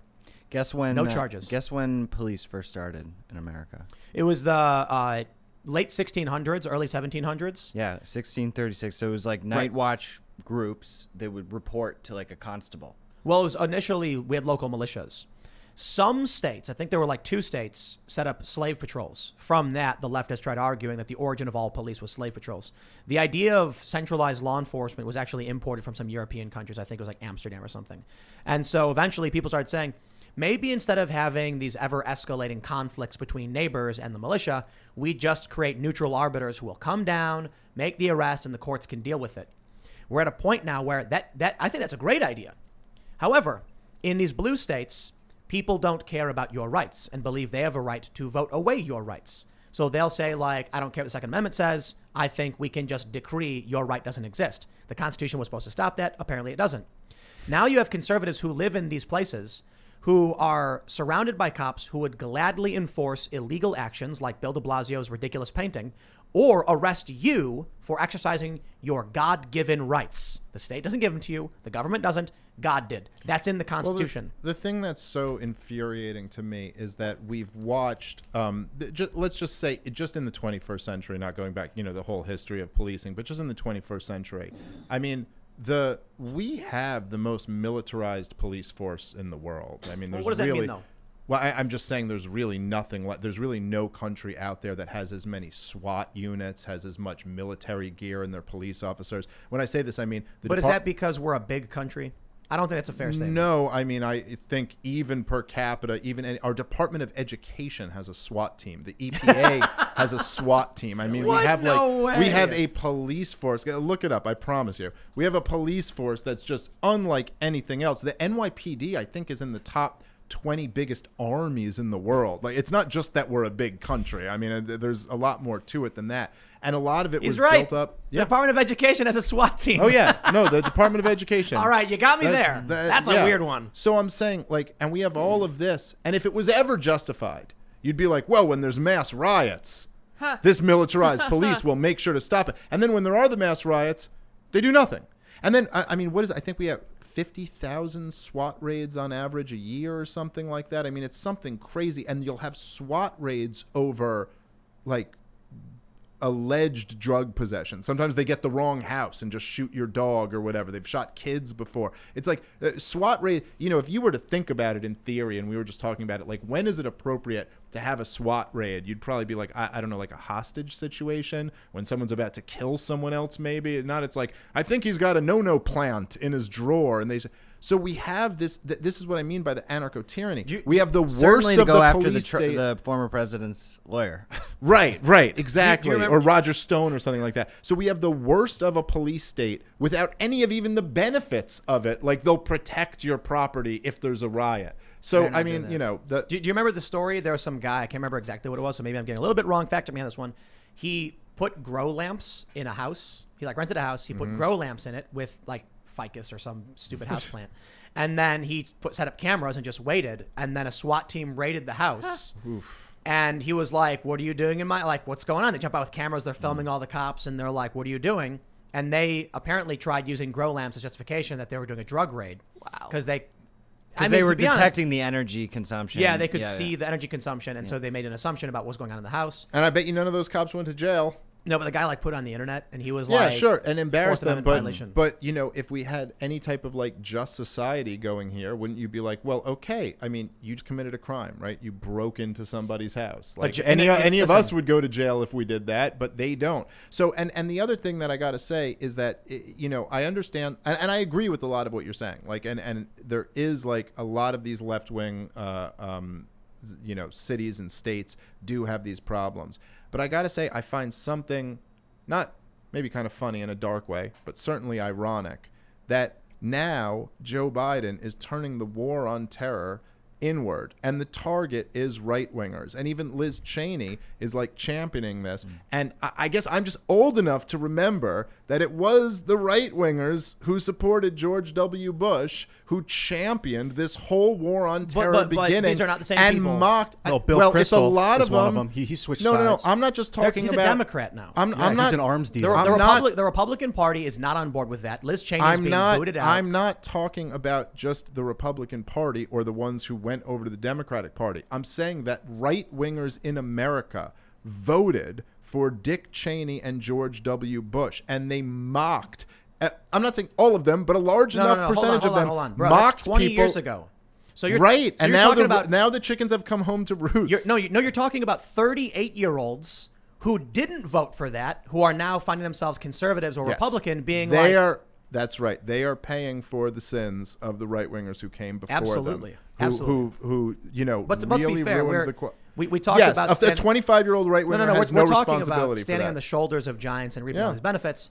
I don't care if it's Democrat or Republican. We're paying for the penalties of their failures going back as well. So much of the problems with this country, and don't get me wrong, I think you can go back to Woodrow Wilson and pretty much blame everything on him. But all of it. I mean, yes, and I believe that. Ed It's Buchanan. all Woodrow Wilson's fault. It's really all bad. Woodrow Wilson's fault. He Everything. signed the Federal Reserve if there's Act. Yes, he created the Federal Reserve, the income tax, got us into World War I, basically created the FBI as we know it. It's all his fault. But if you want to focus on the 21st century, the first 8 years of it were under George W. Bush and Dick Cheney, and they blew the entire beginning of this century. Oh, yeah. And they really, and we are really suffering under those ramifications now. And so it is just like now it's taken on this new kind of woke flavor, but many times it's the same corporate interests, the same military industrial complex interests behind it. It's just the new justification is wokeism. Like now we have to stay in Afghanistan for feminism or something. You know, it's not because we have to hunt down bin Laden anymore, but it's the same policy and the same companies profiting and like kind of all the same thing. But I'm just saying that I remember when the right wing had the culture and they kind of did set us on this course. The establishment lost control with Trump. The Democrats were able to to keep Bernie Sanders out, to co-opt him and, make him just shuffle the leftists into the Democratic coalition. But on the right, Trump was a raging bull and they couldn't control him. They lost control. So these establishment Republican, I don't want to call them conservatives, and neocons become Democrats effectively. They start supporting everything the Democrats do. Now you have people like Kinzinger and Liz Cheney who want the war on terror to focus on the deviant right-wing Americans. Yes, that's right.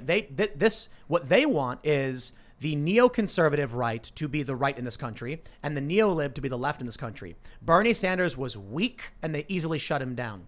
But Donald as you Trump could also wasn't, say, and they couldn't, so listen, they're turning the war on terror against him and his followers. You're right, and I think you're really on to something there. And as you could see, if you remember, when Bernie Sanders looked like he might beat Joe Biden, if you remember before Super Tuesday when they all circled the wagons and got him out, what did you hear from the corporate press? They are like the brown shirts. They're basically Nazis. Now, imagine if they had actually won and gotten their candidate in there, you would see a lot of this energy turned on them. What the right-wingers are being punished for right now is that they committed blasphemy. You were told to vote for Jeb Bush. We told you we were giving you another Bush. Is that what they really wanted? And you decided to go for this Trump guy who we told you was unacceptable. And so now you have to be smacked as Nazis. And they were starting to do the same thing, but the Democrats kind of fell in line, and also Bernie Sanders fell in line. So their leader basically fell in line. They were saying the Bernie bros are violent. Yes. It's dangerous. Bernie, sexist. Remember when Bernie came out and was like, stop doing these things? Like he had to tell his followers to stop being violent. Which was all bullshit. Which was all... So this close. guy.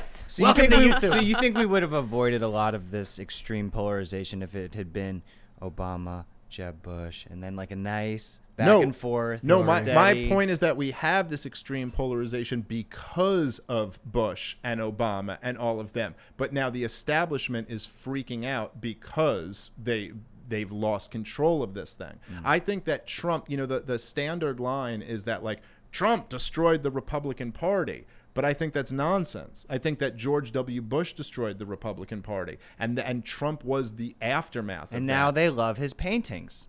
Well, that's right. They do, but because they always loved him. They never had a problem with him. Look, they hated him. Everyone hated him. They turned on him when it was convenient. They sold his wars. The New York Times was not being woke leftist. Judith Miller and all of these hacks were selling every one of his lies, which were ridiculous. Okay, the idea that Saddam Hussein and Iran and North Korea were all doing 9/11 together or whatever it was. They sold these wars, got us into them. Then when they saw the disastrous ramifications of the wars, they went, yeah, he's real bad. This is no good. Then they pushed behind Obama. But this was all. And what did Obama do? Expanded every last one of them. And what did Joe Biden do once he was put in charge of Iraq? Little old brother got control of the construction contracts, made millions of dollars. Just coincidence, mind you. And then, for just totally unrelated reasons, his son got on the board of a Ukrainian energy firm during, the height of this conflict with natural gas and Gazprom. It's just totally coincidental. And Obama not only continued the Bush foreign policy, he expanded it to a level that Bush and Cheney probably couldn't have gotten away with. I mean, Obama inherited the war in Iraq and Afghanistan and continued them for every single day of his presidency. presidency. But not only that, he expanded the war into Libya, Syria, Yemen, Somalia. I mean, he just took the wars all over the place. The war on whistleblowers. Well, yes. More and then he started whistleblowers prosecuted than all other presidents combined. Yeah, it might as Under well. the Espionage It Act. might as well have been another 8 years of George W. Bush. It was worse. Maybe even worse. I mean, Because debatably. And the press was behind him all the way. I mean, the activists hated George W. Bush, but like you mentioned, the New York Times sold it. But I think that there was something that they noticed with Obama, and I think this is where the corporate woke takeover really started, is that Obama, one of the most effective things from the establishment point of view and one of the most awful things from any sane person's point of view that Obama did was Obama really destroyed the anti-war left. There was a really strong anti-war left under George W. Bush that is easy to forget about now. Were wild. I mean, you're talking Violent. hundreds of thousands of people in the streets, like on the level of like the Women's March or something like that. Was that was the type of energy, and it wasn't just focused at some stupid thing. It was really focused at like we were lied into war, repeal the Patriot Act, things that really matter. The Patriot Act ultimately was part of what brought Donald Trump, to his knees in his presidency. Again, ironically. But so they were focused on that. But what happened when Obama came in? It all went away. And I really think that a big part of this was that the liberal and left, I'm talking like the whole left half of the country, like liberals and left, all, so much of their identity was about not being racist. And in the best sense of that term, like not like this woke craziness of today, but the fact that we go, look, man, black people were treated horribly from the beginning of this country, and we're against racism and Jim Crow and racism, all this stuff. And when you had the first black president, who was also this charismatic guy who they wanted to love, to be against him was just very hard for a lot of liberals and left-wing people to do. So it just kind of silenced them. Hey, Bill. Yeah. Remember when we put on that event called Ending Violence, Racism, and Authoritarianism, headlined by Daryl Davis? One of the most famous men deradicalized in the remember Klan, that. and Antifa threatened to burn the theater down if we had those conversations. Well, yeah, there you go. You can't allow that. But what happened, right, was that after that, and then into the Occupy movement, and what my theory on it more or less is that a lot of very powerful interests started noticing that there was this kind of woke impulse. And of course, all the theory was in the background. There was critical race theory and all this stuff in the background. And they started noticing that this could really tear apart the unity on the left. And then on the heels of Occupy Wall Street, when, as you've noticed, it started tearing it apart on its own, organically. Like the woke stuff started taking over, and people were like, oh, you're not even focusing on the 99% anymore. Now you're focusing on like what divides us. And then all of a sudden you see, I mean, if you've looked at any of those Nexus charts, New York Times, mentions of racism, Washington Post, mentions of racism, mentions of, toxic masculinity, patriarchy. They flooded the game with all of this. And all of the sudden, over the last 10 years, you have this culture where every single giant corporation, every politician, every major media outlet, every movie in Hollywood, everything has been flooded with an obsession over race and gender and all of this stuff. And to me, I think it's look at the CIA commercial the other day. Yeah, I mean, is this not our torturers are going to be talking about how inclusive they are? So nice. Come on. Wait, you got to see the game here. But let me just say, the game is to distract from the issues that really matter, which is power, violence, authoritarianism, and to get everybody pitted against each other in this culture war. And we have to tip our hat to them because they have done an incredibly successful job. They've done a good job at it. Can we get like a Ryan Long style skit where it's like Guantanamo Bay inmates in jumpsuits being like, for the longest time, the torturers that were coming and that's a really good idea. They were white guys. They were white guys. And I love Ryan, by the way. He's great. And then it's playing the good music. And then you have a guy be like, we feel like we're finally a part of history. We're so excited. And then a black woman comes in and she's carrying like the rag and the bucket and like putting the gloves on. And the guy's like bending over and he's like, it just feels good to be part of history. It's just better now. It's just so much better. But that's what it is, right? Torturers. I mean, but it's if you think about it, it's a great deal. I mean, if you're like, JP Morgan Chase or Bank of America and they're, basically your deal is, think about it, right? You have like 50,000 angry kids outside chanting, "We are the 99%" to these bankers. And the deal you've been able to make the left ultimately is, how about we send all of our white execs to diversity training? And they're, I mean, they may not say this, but they're basically like, deal. We will go focus on all this other stuff. And they didn't have to do anything else. Think about that phrase. Think about, we are the 99%. They were literally saying 99% of this country, which is all the white people, all the black people, all the Asian people. Now they're literally saying, yeah, but not the majority. Like, it is split the country and up. And they didn't even mean 99%. It's even more than that, because what they really meant was 99.9%. Yep. What they really meant was the people who own banks and hedge funds versus all the rest of us. I mean, like, no, hold on. At the time, they were talking about Mark Zuckerberg.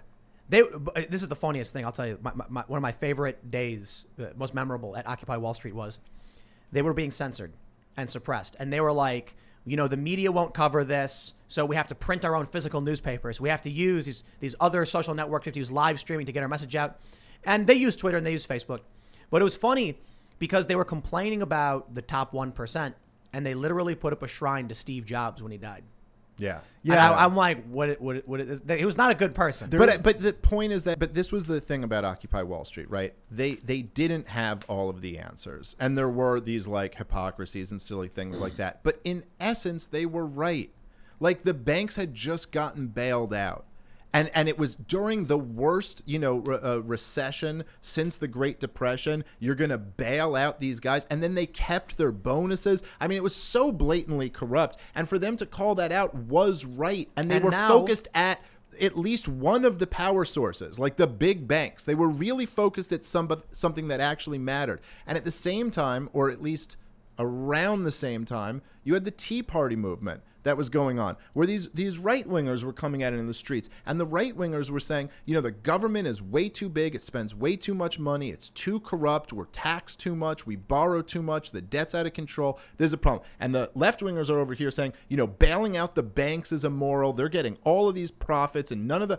And it was almost like, I've said this before on my podcast, it was almost like they were holding two sides of the same pendant necklace, and it was only a matter of time for the left and right to come together and be like, these ideas don't contradict each other at all. Then, they actually go right in line with each other. However, and now it got all broken up. Occupy very quickly went woke. It was only a matter of like a week or two when the facilitators, they call themselves, come in and started saying, oh, white people aren't allowed to speak. And it drove, that there were libertarians and conservatives there at Wall Street. I know. I remember in the first week, there was like a 60-year-old couple with an American flag sitting there complaining about all the same things. The bank got bailed out, we're being corrupted, and everyone was in agreement.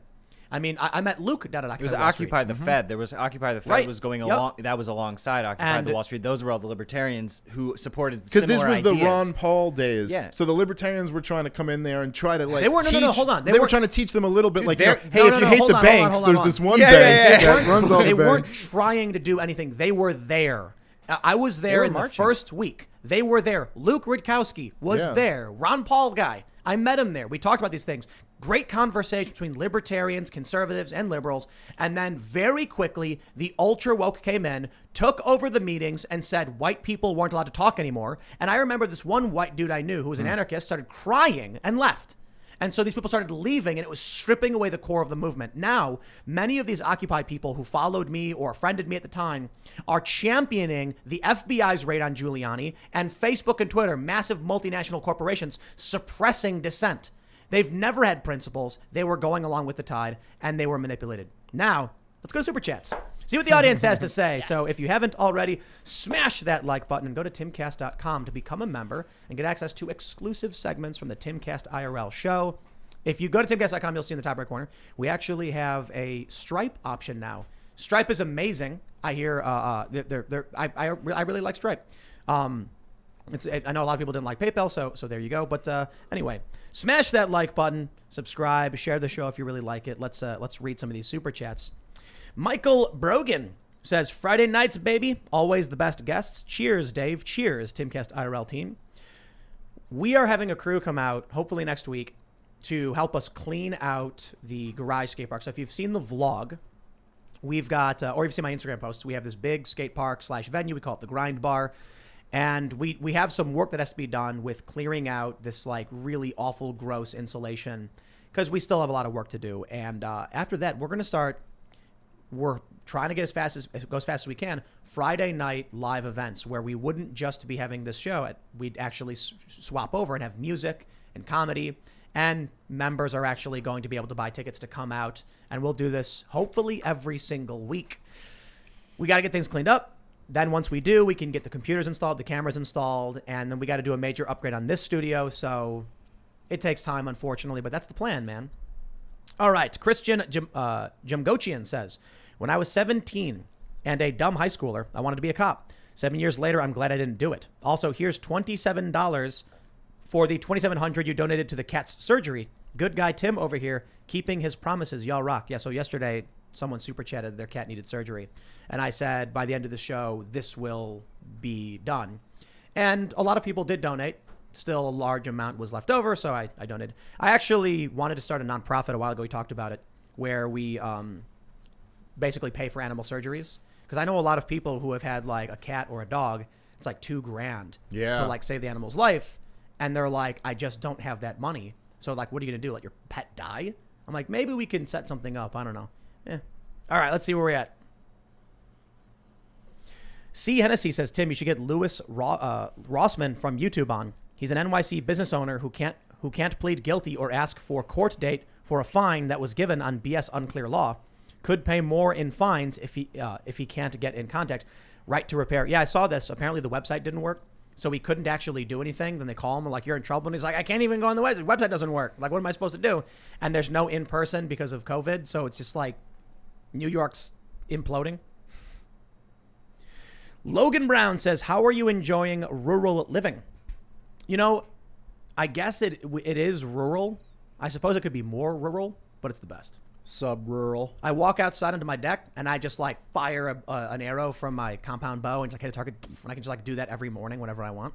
It's fantastic. It smells so good outside. Yeah, you go outside, fresh air. We have, here's the crazy thing.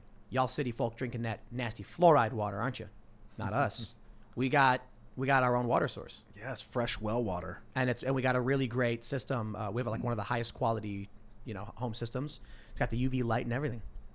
None of that gross fluoride water with, copper and rusted pipes. Yeah, rusted pipes. Yeah.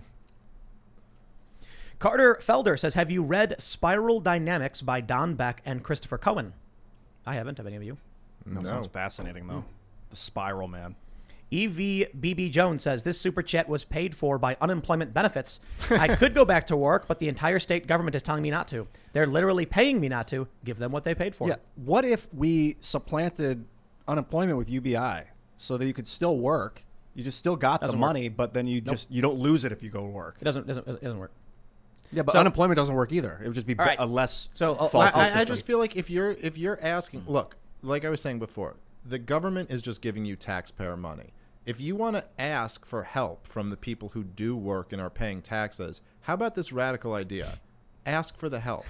And if they want to give you the help, they can. And if people in your community go, oh, there's this guy who's trying to work, but he's out of work, we can pull some money together and help him. But why do you get to, through government, force somebody who has to produce something and has to go to work to just give you money for doing nothing? That's a cooperation versus competition argument. But to Ian's point about why can't you supplement UBI? Let's say somebody is a base, they make screws. You need screws so that you can build wood objects. And the company that makes screws pays $15 an hour. So they start saying to everybody, we're looking to hire people. We pay $15 an hour and you'll probably end up making, $2,000 per month. The guy goes, I get $1,000 a month doing nothing. So why should I do work and only get a little bit more? And they say, well, we're supplementing your income. So you'll get you'll have $3,000 per month. And they're like, but I can live off of $1,000 and do nothing. And I can do stuff in my free time and make money under the table. Yes. And then the business says, okay, well then how much do we have to pay you to make you want to work here on top of the $1,000 you already get? And they're like, I don't know. Okay, can we give you $3,000 a month? They go, all right, then I'll have $4,000. All right, I'll take the job. What's happening is now the company has to raise the cost of all of the screws. Then the contractor comes in and says, we got to build a house. Yeah. Man, screws just went up, 33%. Why? Because in order to incentivize people who don't need to work, you got to pay them a lot more than you would pay someone who doesn't have any money. Because of competition, you instead of having to offer him for $3,000, instead you just find someone else that wanted to do it for $2,000. Well, it's like you said earlier. When the government it pays someone $16 an hour, any business that is offering you a job is saying, I'll give you $1 an hour for full-time work. Yeah, that's busted. So if someone's already getting $1,000, you're saying, I'll give you an additional $7 an hour to work full time. And most people are going to be like, I'd rather just sit on the beach. Well, I don't have just to do mention anything. one other logistical problem that I see with the idea of UBI is that quite often proponents of it take for granted the idea that we've abolished all other forms of handouts, which anytime as a libertarian, anytime I say let's abolish the welfare state, it's like, oh, well, that's so impractical. But for some reason, when you're proposing UBI, you just get to take it as a given that we've abolished all these other forms of welfare. So if we have already done the work of abolishing all these other forms of welfare, then we've really changed the mentality in this country that people would be willing to accept that. Because what happens when somebody, okay, so you get $1,000 a month or something like that, we've abolished all other forms of welfare, single mom, not working with 3 kids, she blew her $1,000. Now she's destitute. Well, what about that? Aren't we right back at the exact same place where we were before, going, what are we going to do to take care of if her? If a mom was making $1,800 a month for whatever reason, and then you were going to supplant the $1,000, she'd only get $800 left. She wouldn't lose it all, but she would only supplant up to the basic income. But then if that's the case, then we have all of the same incentive problems that we had with the welfare state to begin with. Except you that could she's not getting anything. You could reduce the initial, so the first 1,000, you don't have, you'd get rid of unemployment, and then, do you know what I'm saying? No. Okay. It doesn't work. Yeah. Well, none of it works. That's the point. It's busted. No. So let's try and plug a hole here. You can't. Calm down. You can't. It's like being like, why can't I just eat ice cream for the rest of my life? I understand there's a problem with sugar and fats, but let's find out how to eat ice cream. You can't do it. If you're going to pay someone $1,000 a month, then why punish them for getting a job on top of that? It doesn't make any sense to me. Oh, okay. I understand the point there, and there certainly is an incentive problem with telling someone that they lose their money if they start getting a job. But to the flip side of that, now you're giving taxpayer money to people who don't need it. Now you're giving taxpayer money to people who, may not even be asking for it. I mean, I don't know. If we're going to talk about repealing the welfare state, let's just do what obviously makes sense, which is repeal it. Why are we giving these blood-soaked monsters in Washington, D.C. control of our tax dollars to try to do the right thing with? Look, over this last year, in America's greatest moment in need, when we really were on our knees as a country, what did they do? They robbed the American people and bailed out all of the biggest corporations in the country. The banks got extended trillions in easy loans. Every big corporation that was politically connected got hundreds of billions of dollars. We got a crummy $1,200 going out. Why are we trusting this mechanism, which is, we all of us know, rotten to the core, filled with corrupt people? If either people are good enough to take care of those who are in need, or they're not. And if they're not, they're certainly not good enough to vote in blood-soaked monsters who are then going to take care of the people in need. There's one possibility too, right? And it's that if the government gave everybody $1,000 a month from taxpayers, everyone, pays taxes, they likely would not be able to do that because I think it would exceed the GDP or it would just be a tremendous strain. So they'd probably print or borrow. But let's say everyone's still desperate for work because $1,000 a month doesn't cut it. Now you're going to see businesses being like, we only pay $5 an hour. Take it or leave it. You're already getting $1,000 from the government. You don't need anything from us.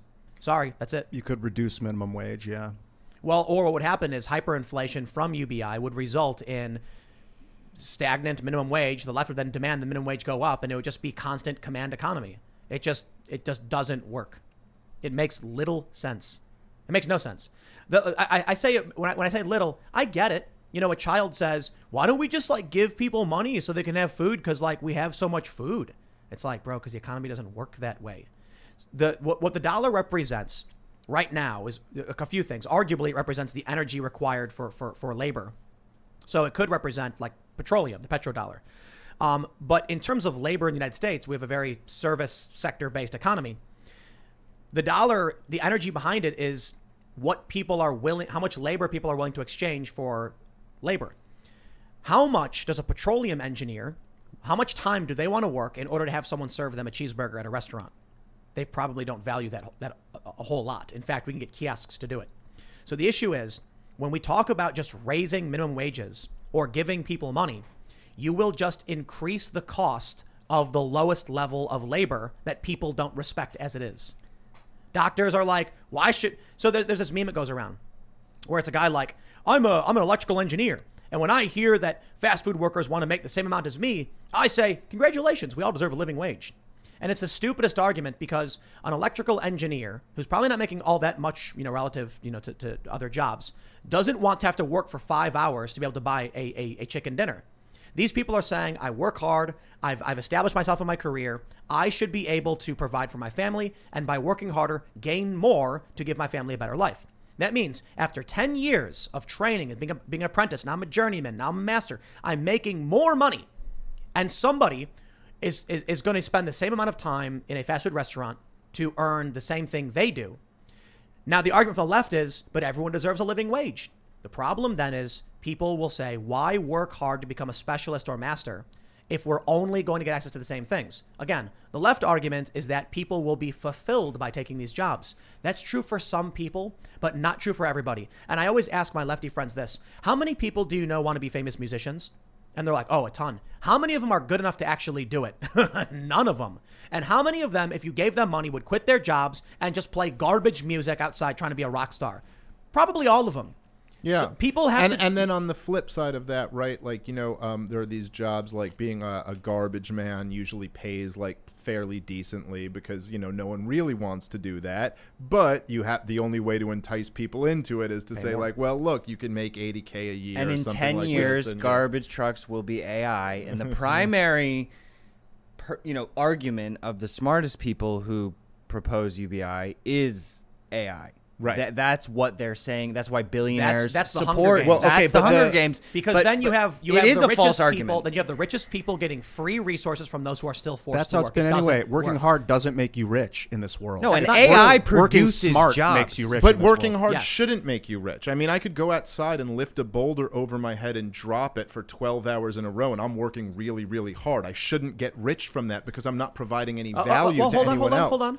If it's attached to a gravity generator. Well, okay, then now we're talking. But I would just say Right. in the argument, and I think this is actually the most flawed argument for UBI, which is one of the arguments that you just brought up. I'm not no, I know saying- you're not yeah, making yeah, it. yeah, You're just saying that this is one of the arguments, which is basically that, well, technological developments are going to take away all of the jobs that exist now, and so we have to replace them with something. The major flaw in that argument is that if you looked at what technological advancements have already taken away in terms of jobs, they're almost all gone. I mean, if you look at the jobs from 1890, what percentage of society was in agricultural work compared to now? It's probably 80% to 3% or something like that. To be fair, to be fair, the city used to have poop departments to clean up horse poop. Well, that's San right. Francisco is bringing them back. Always. But that's exact. But the the point is that if you're going to say that if somebody in the year 1890 was like, oh my God, these automobiles are coming in and this is going to put out the horse and buggy driver out of work, if you were to sit down and explain to them, like, and they said, well, what jobs are people going to do? And you were like, well, how about graphic design? And how about audio engineer? This would be impossible to explain to somebody, 130 years ago. But the point is that in the future, we won't know what the jobs are going to be, that this technology will create lots of new jobs. The problem is you can't take a petroleum engineer who is, 50, who still needs to work, and be like, go learn a code. They're going to be like, I can't learn to do that. Are you nuts? So that means my specialty, which becomes obsolete. So this is a hole in the system that needs but there solution. still are peripheral jobs related to AI that don't require knowledge of how to code. Well, look, it's a hole in the system in a sense. I mean, it's like this is part of like it's creative destruction, right? So if you owned a Kodak store when digital cameras came out, like, I'm not denying that really sucked for you. I mean, there are people who was like, oh, I make typewriters and that sucks that computers came out. But it also, it doesn't destroy the economy. Just like imagine, there were lots more jobs created by it. I want you to imagine something. Everyone listening right now. The year is, 1999. Or maybe, no, it's 2004. I don't know what year. And there is a young man. He's 23 and he's wearing a blue polo shirt. And he's got a single tear coming from his left eye. Is he wearing a beanie? Is this the story of you? As the regional manager for Blockbuster enters his store, puts his hand on his shoulder and says, "Son, it's over." And he's been working there for years. It's his passion. Everyone in the neighborhood knew him. He was smiling Jim. They'd come in and be like, "What's the movies today, Jim?" And he'd be like, "Oh, let me show you the new releases," with a smile on his face for years. This young man. And then one day they came in and said, "The dream has come to an end." And then all that's left now is this old decaying building with this weird ticket logo, and it's just a rotting decay. And Jim shows up now, and he's now in his 40s, and he looks there, and he stands across the street with a beer gut. His hair's thinning and gone. You know, his kids are walking past him, and they're like, "Come on, Dad." And he goes, "Just a second." And he looks across the street at the old Blockbuster, and he raises his left hand, and then he just remembers. If that guy could have pushed a button and stopped Netflix, he may have, which terrifies me because that indicates an incentive to stop or slow innovation. I think the job economy. That's why you don't want workers to have control over things like this. This is what you just mentioned is the great flaw in democratic socialism. Is that if you have like workers having control over innovation, they're going to vote against it. Okay. So let's go back. Okay, so he's raising his left hand, looking across the street at the Blockbuster, and then he scowls. He's angry. We're going home, kids. And then he works tirelessly in his basement, welding, and his kids are like, "Dad, what are you doing?" "Not now!" And his wife is like, "It's been weeks. He's not showering. What's happening?" And then finally, in his basement, he goes, "I've done it." And he hits a giant red button and opens up a time vortex. And he goes back in time, and he finds the founder of Netflix, and he's shaking and holding the gun. And he's like, "You took everything from me." And the Netflix guy goes, "I don't even know you." And that's the story of how the alternate timeline where Blockbuster never went out of business. I would watch that movie if it was sold at Blockbuster, but only there. But just the point, the goal isn't just jobs. You know what I mean? Like the goal is prosperity. The goal is more productivity and a higher productive capacity. I mean, if we were, this is an old like Frederick Bastiat example. I forget exactly how it goes, but if the sun is putting the candle makers out of it, like, you know, the candle makers could sell a lot more if we didn't have this sun the whole time. But if you could just imagine, right, let's say oxygen, which is something we all need to live, but we don't think about, and it's not scarce, so we just have it. Imagine we all had to work 5 hours a day for oxygen. Like some type of physical work had to be done so that there was enough for us to breathe. Well, we would have way more jobs, but we would also be way poorer because we'd be working for something that we already have for free now. So the goal is to produce more and more with less and less. Yeah, the job let me read this super chat Federal here. Reserve concept. Right. Yes, we got a super chat from Rad number 2. He says, "I work a union gig and we are desperate for help. Starting at $100K per year with benefits, and people would rather sit on their butts and get free money. Also, Dave Smith for president." Hey, there you go. Thinking about it. I'm into it. Yeah. Oh yeah, aren't you running or something? Is it? I said I'm thinking about running on the Libertarian Party. Yeah, because they need a real. Oh yeah. Well, listen, you brought it up. I think last time I was here, and I know you brought it up before, and you're right too. That meme of libertarian ideas versus libertarian candidates. But the truth is, there's no reason for it to be like that. And there have been great libertarian candidates before. Ron Paul was that guy. Harry Brown was that guy.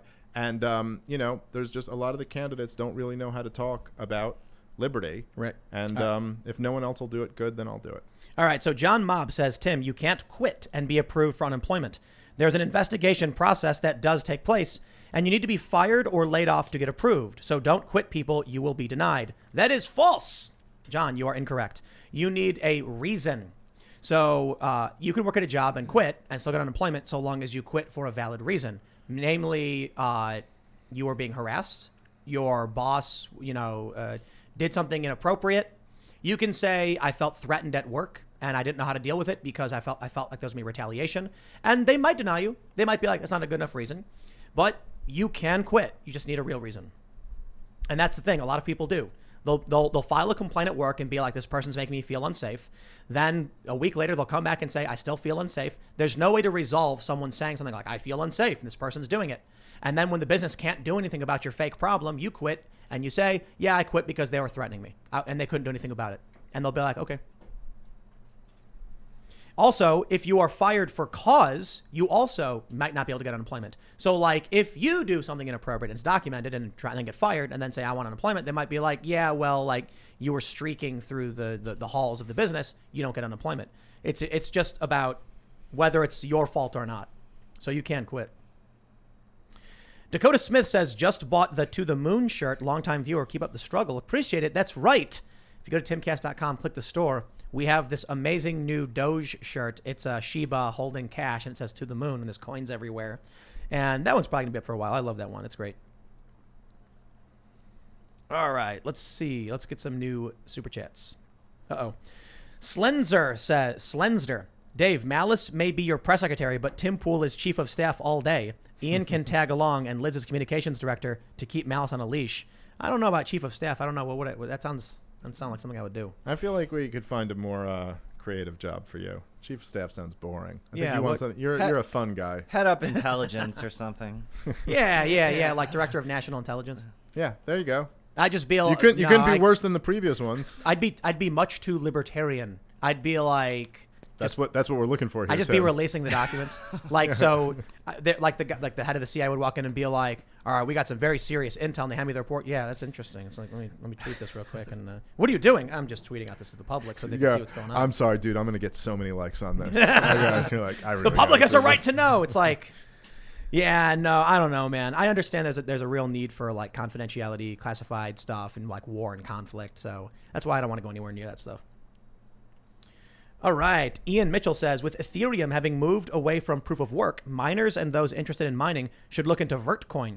The new Verthash algorithm is ASIC resistant and very GPU friendly. Vertcoin's one-click miner makes it a great intro to mining. Everybody's got a new coin. Mark Jensen says the ATF just posted a proposed rule change redefining what a firearm is. Would make millions of gun owners felons overnight. Wow. Oh, there you go.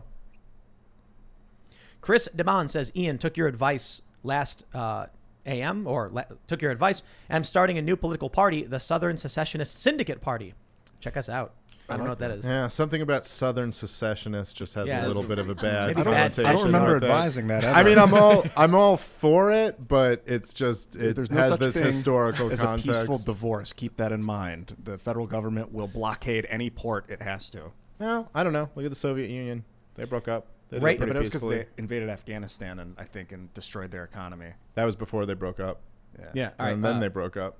Too bad. I like that band. Wraith Customs Firearms says the financial advice thing started because someone owning stock A would say, buy stock A, get others to buy it to spike value, then dump it. Get rich while others get screwed. Love the show. Shout out to my small business, WraithCustomsFirearms.com. Hey, thanks for the super chat. Paul Meixner says, Tim, I'd like to invite you and the crew to the IVE Quadruple 8 Range Day. Shoot exotics, full autos for free. Meet the majority of gun YouTube channels. Prez of GOA, FPC, Industry Peeps. Wanted to invite you 3 years ago, but was on Nolan's Tenet. Canceled last year. I'll email you at midnight. Is it near where we're at? Because that sounds great. Can we film it? That'd be fun. Some belt-fed full auto or something. Doctor says UBI as a concept is probably more 25 years out unless we have quick advancement in automation and robotics, and it's cost effective versus human labor. As a former ATC in the Army, I watched more and more automation, even in my field, plus advanced drones. Look into TAIS. I've been talking about this stuff for decades. I was like a teenager. I was like 16. And I felt there's a serious problem that you could dedicate your life to your country, to your community, working hard to be the master at a certain job. And when it becomes obsolete, we just kick you out. It's like, sorry, you can't have access to goods now because through no fault of your own, technology advanced, which creates a problem. However, Luddites aren't good either, just saying like the horse and buggy industry is being destroyed by big auto. So it's a challenge. Unfortunately, the problem with UBI is that some people would not work while others work extremely hard. And what do you think is going to happen when rural farmers are busting their asses and people in the city are doing nothing? Yeah. Eventually going to be like, I am done being your servant and working hard so that you get free stuff. Well, like I was saying before, I would just say that the concept of UBI in essence already exists. Like the idea that, well, we have this starting point that no one falls behind. I mean, like, it's a rebrand. Right. Like, talk to someone in Central Africa, compare our life to that. We have that. We live with that already. So the only question that's important is what is going to lift this whole tide up more and more. And so I think that, honestly, like, yeah, you could look at the guy who loses his job because technology changes, but what about the 50 guys who gained a job when the technology changed? The question is, what makes us richer and richer and richer? And I don't think that that's government handouts. I think it was Darwin said it's not the smartest of the species that survives, but the one that's the most adaptable to change. Right. And you can see that in automation. Yep. And people are figuring out how to be more independently creative and generate financial freedom on their own. Yeah. I mean, that's what you got to do. More than ever. This is a good one. Vash Specter says, massive gas shortage is due to lack of truck drivers to deliver fuel. Market is down 300,000 drivers and high 90% turnover. I drive 70 hours a week. I would do more if the government would let us. Wow. Yeah. There you go. $12.50 a week if you join. Wow. So I'm glad I got an electric car. I bought a Tesla. Because I'm like, I don't want to sit around and wait for the next gas shortage. Like, I wasn't around for it in the 80s. I guess it was a gas shortage. People remember it, I guess. I remember hearing stories about people waiting in line. It was like odds and even license plate numbers to try and get gas on certain days. I saw one in New York during Hurricane Sandy. Were you guys there? Oh, yeah, dude. That was crazy. Man, that was a couple days. People waiting all day to fill up their tank one time. Hurricane Sandy was one of the weirdest things I've ever seen in my life, being in Midtown Manhattan, and it's like country black. You know, like you can't see your hand in front of your face, and we're walking around with flashlights and stuff. Did a stand-up show by candlelight. Ooh, it was wacky. Nice. Tyler Adams says, hey, Tim, one person I'd love to be on the show would be Charles Hoskinson of the Cardano Foundation. He's got his own YouTube channel. He's politically intellectual and the creator of Cardano, co-creator of Ethereum. His location is in Colorado and worth the interview. Interesting. Don't you know Hoskinson? Full disclosure, I do have Bitcoin, Ethereum, and Cardano. We talked about this the other day. I also have Dogecoin. It's at 69 cents now, 0.69, whatever it is. Yeah, but what is everyone just going to sell once it gets to $1 or something? After Saturday when Elon Yep. talks about it, Elon there's going to be a tweeted about huge it. dump. The Doge That's why everyone's fathers buying right is now. coming. Yeah. But it's like, yeah.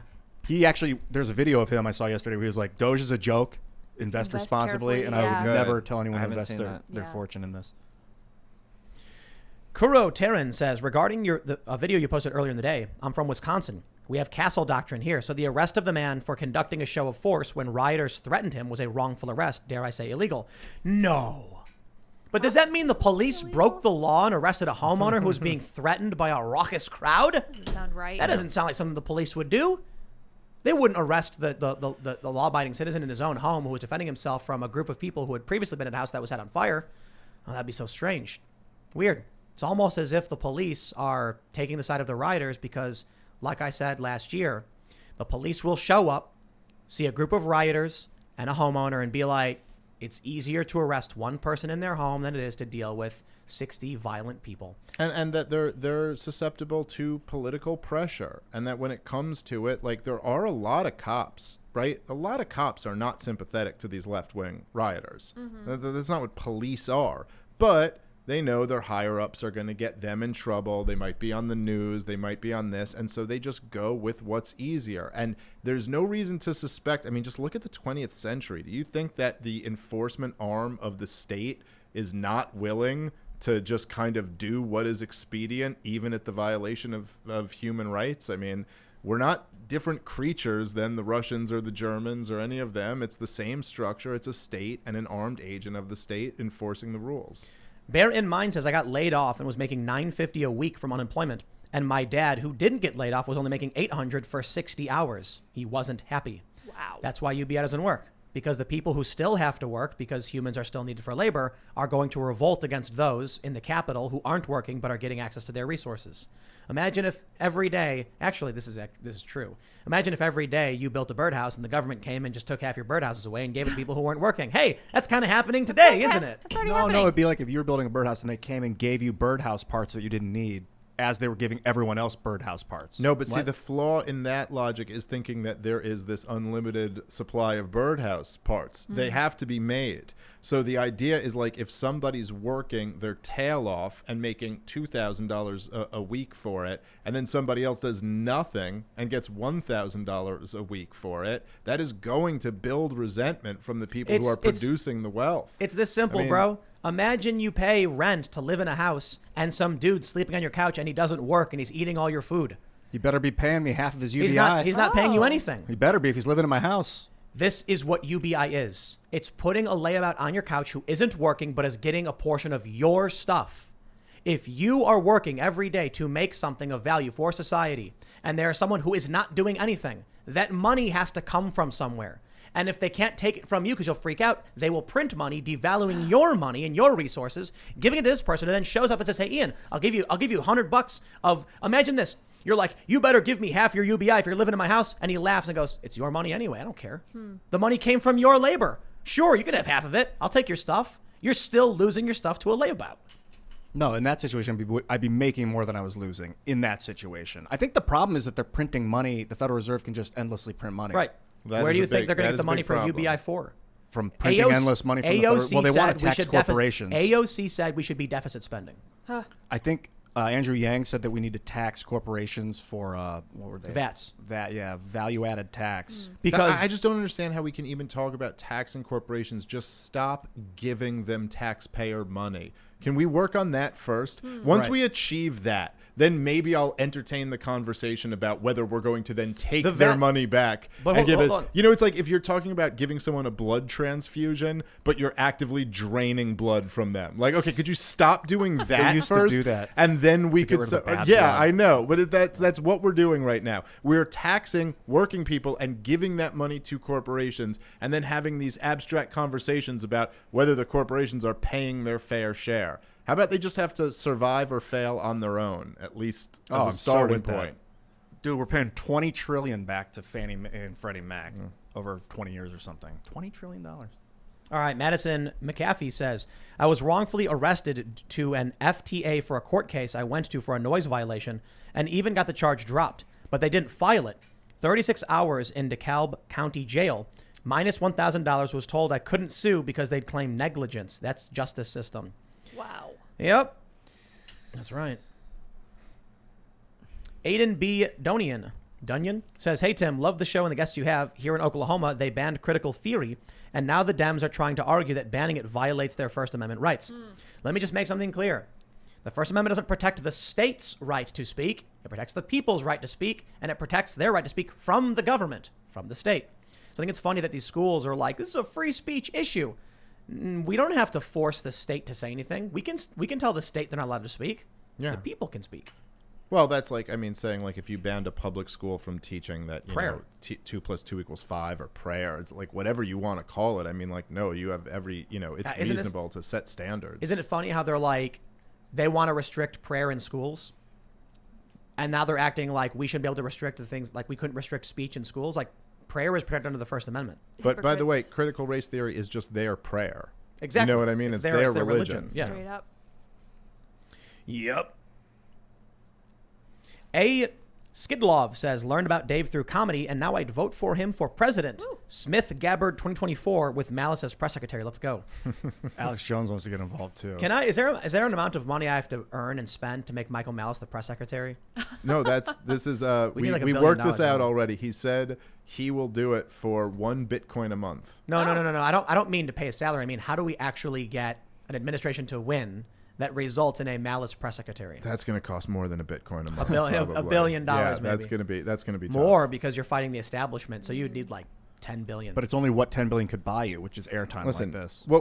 What it's going to start as is Michael Malice just being the communication director of a campaign, which will be fun enough on its own. Yeah. Just him just wrecking everybody. You have to run for the Libertarian Party because then you would actually be getting press coverage and Michael Malice would be the communications director. Well, this is the plan. This is the plan, sir. But then you told me I have to. You're not officially running or anything. As a libertarian, I tread can't on do it now. That's right. You must. I am seriously considering it, and I'll tell you, if I do it, it's going to be an epic campaign. Yes. It's gonna be something that there won't have been a libertarian run like this since Ron Paul, because I will utilize everyone, Michael Malice, like you, like everybody who's good at what they do will be doing it. And it's not about, like, my thing isn't like, oh, I want to achieve political power and then use it for this or that. The whole point is to just really spread a message. And like you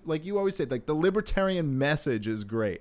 And that's what I think needs to be out there, and to call out all these power brokers for their hypocrisy. There's contradictory libertarian messages. You know what I mean? There are pro-borders and anti-borders libertarians, because people disagree on the extent of what libertarian really means, I guess. Well, okay, sure. There are people who disagree on that. But the major problem, even with the border crisis, is all government created.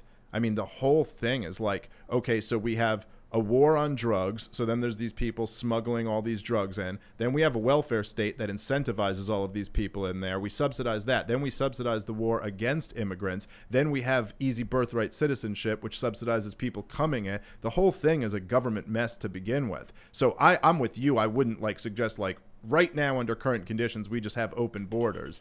But I would recognize that the whole thing is a government mess to begin with. Yep. And the problem is always the government. The problem is always the rulers. It's kind of like every time they plug a hole, another hole bursts out. Yeah. And they keep trying to just, maybe you should just be like, nah, you need to, let things. Yeah, we need a new system. Like a decentralized social network system that is government backed. Yes. We can build floating islands with Automatic fusion power. I mean, the tech is there. Well, look, Ian's right. We need a decentralized, more like automatic system of border security. I'm thinking like auto defense turret, Yeah, 50 turrets. BMG, full auto.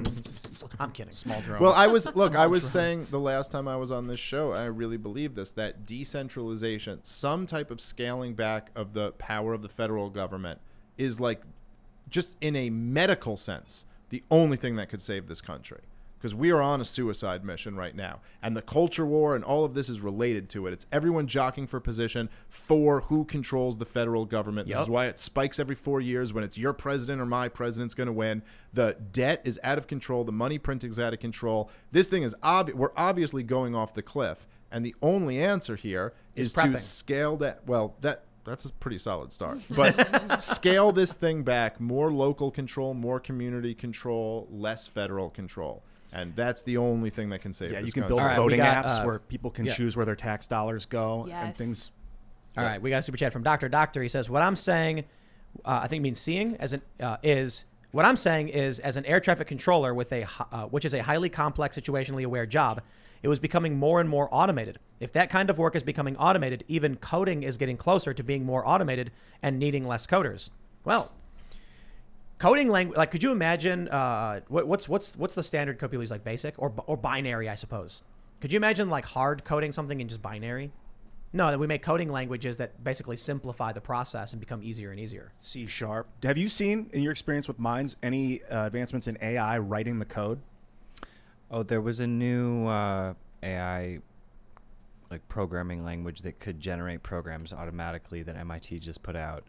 But yeah, I mean, that's happening. Code that creates code. Yeah. Well, I mean, it's just you're making more advanced code. So it simplifies to where look at website development. When I started making websites, I was doing actual HTML and things like that, right? Way back in the day. And I started animating in Flash and I was like, oh, this is great. Now we're at a point where it's like you drag and drop things. It's like element, and then boop, you just drag and drop. My favorite thing is when like some of these geniuses will come out and they're like, okay, this AI thing is really dangerous. But then they just go back to working on the AI after that. Like, it's like, we can't even control it. We're like, yeah, all right, this might be a problem, but I'm going to keep doing it. Ethical question about AI. If you make the software code free for the AI, so you know what it's doing, you can watch its software progress. Can you make it so it doesn't make itself proprietary, or is AI just in general can just disregard its own license? AI is not so self-knowledgeable that it can dictate its own accessibility to humans.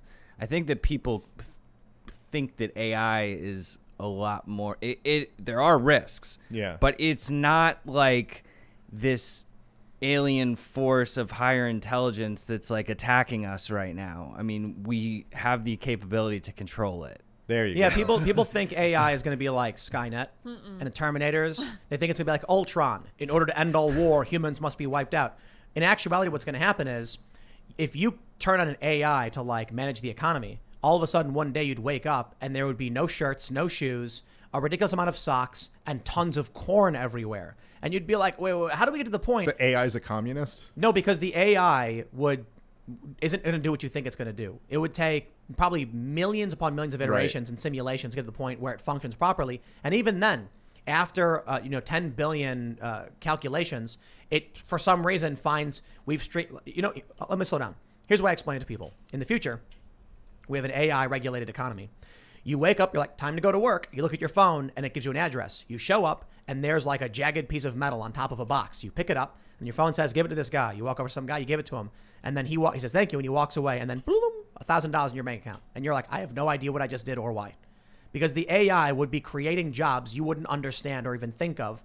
And then you wouldn't even know what was going on. And that's assuming the AI is actually working in a way to streamline the process.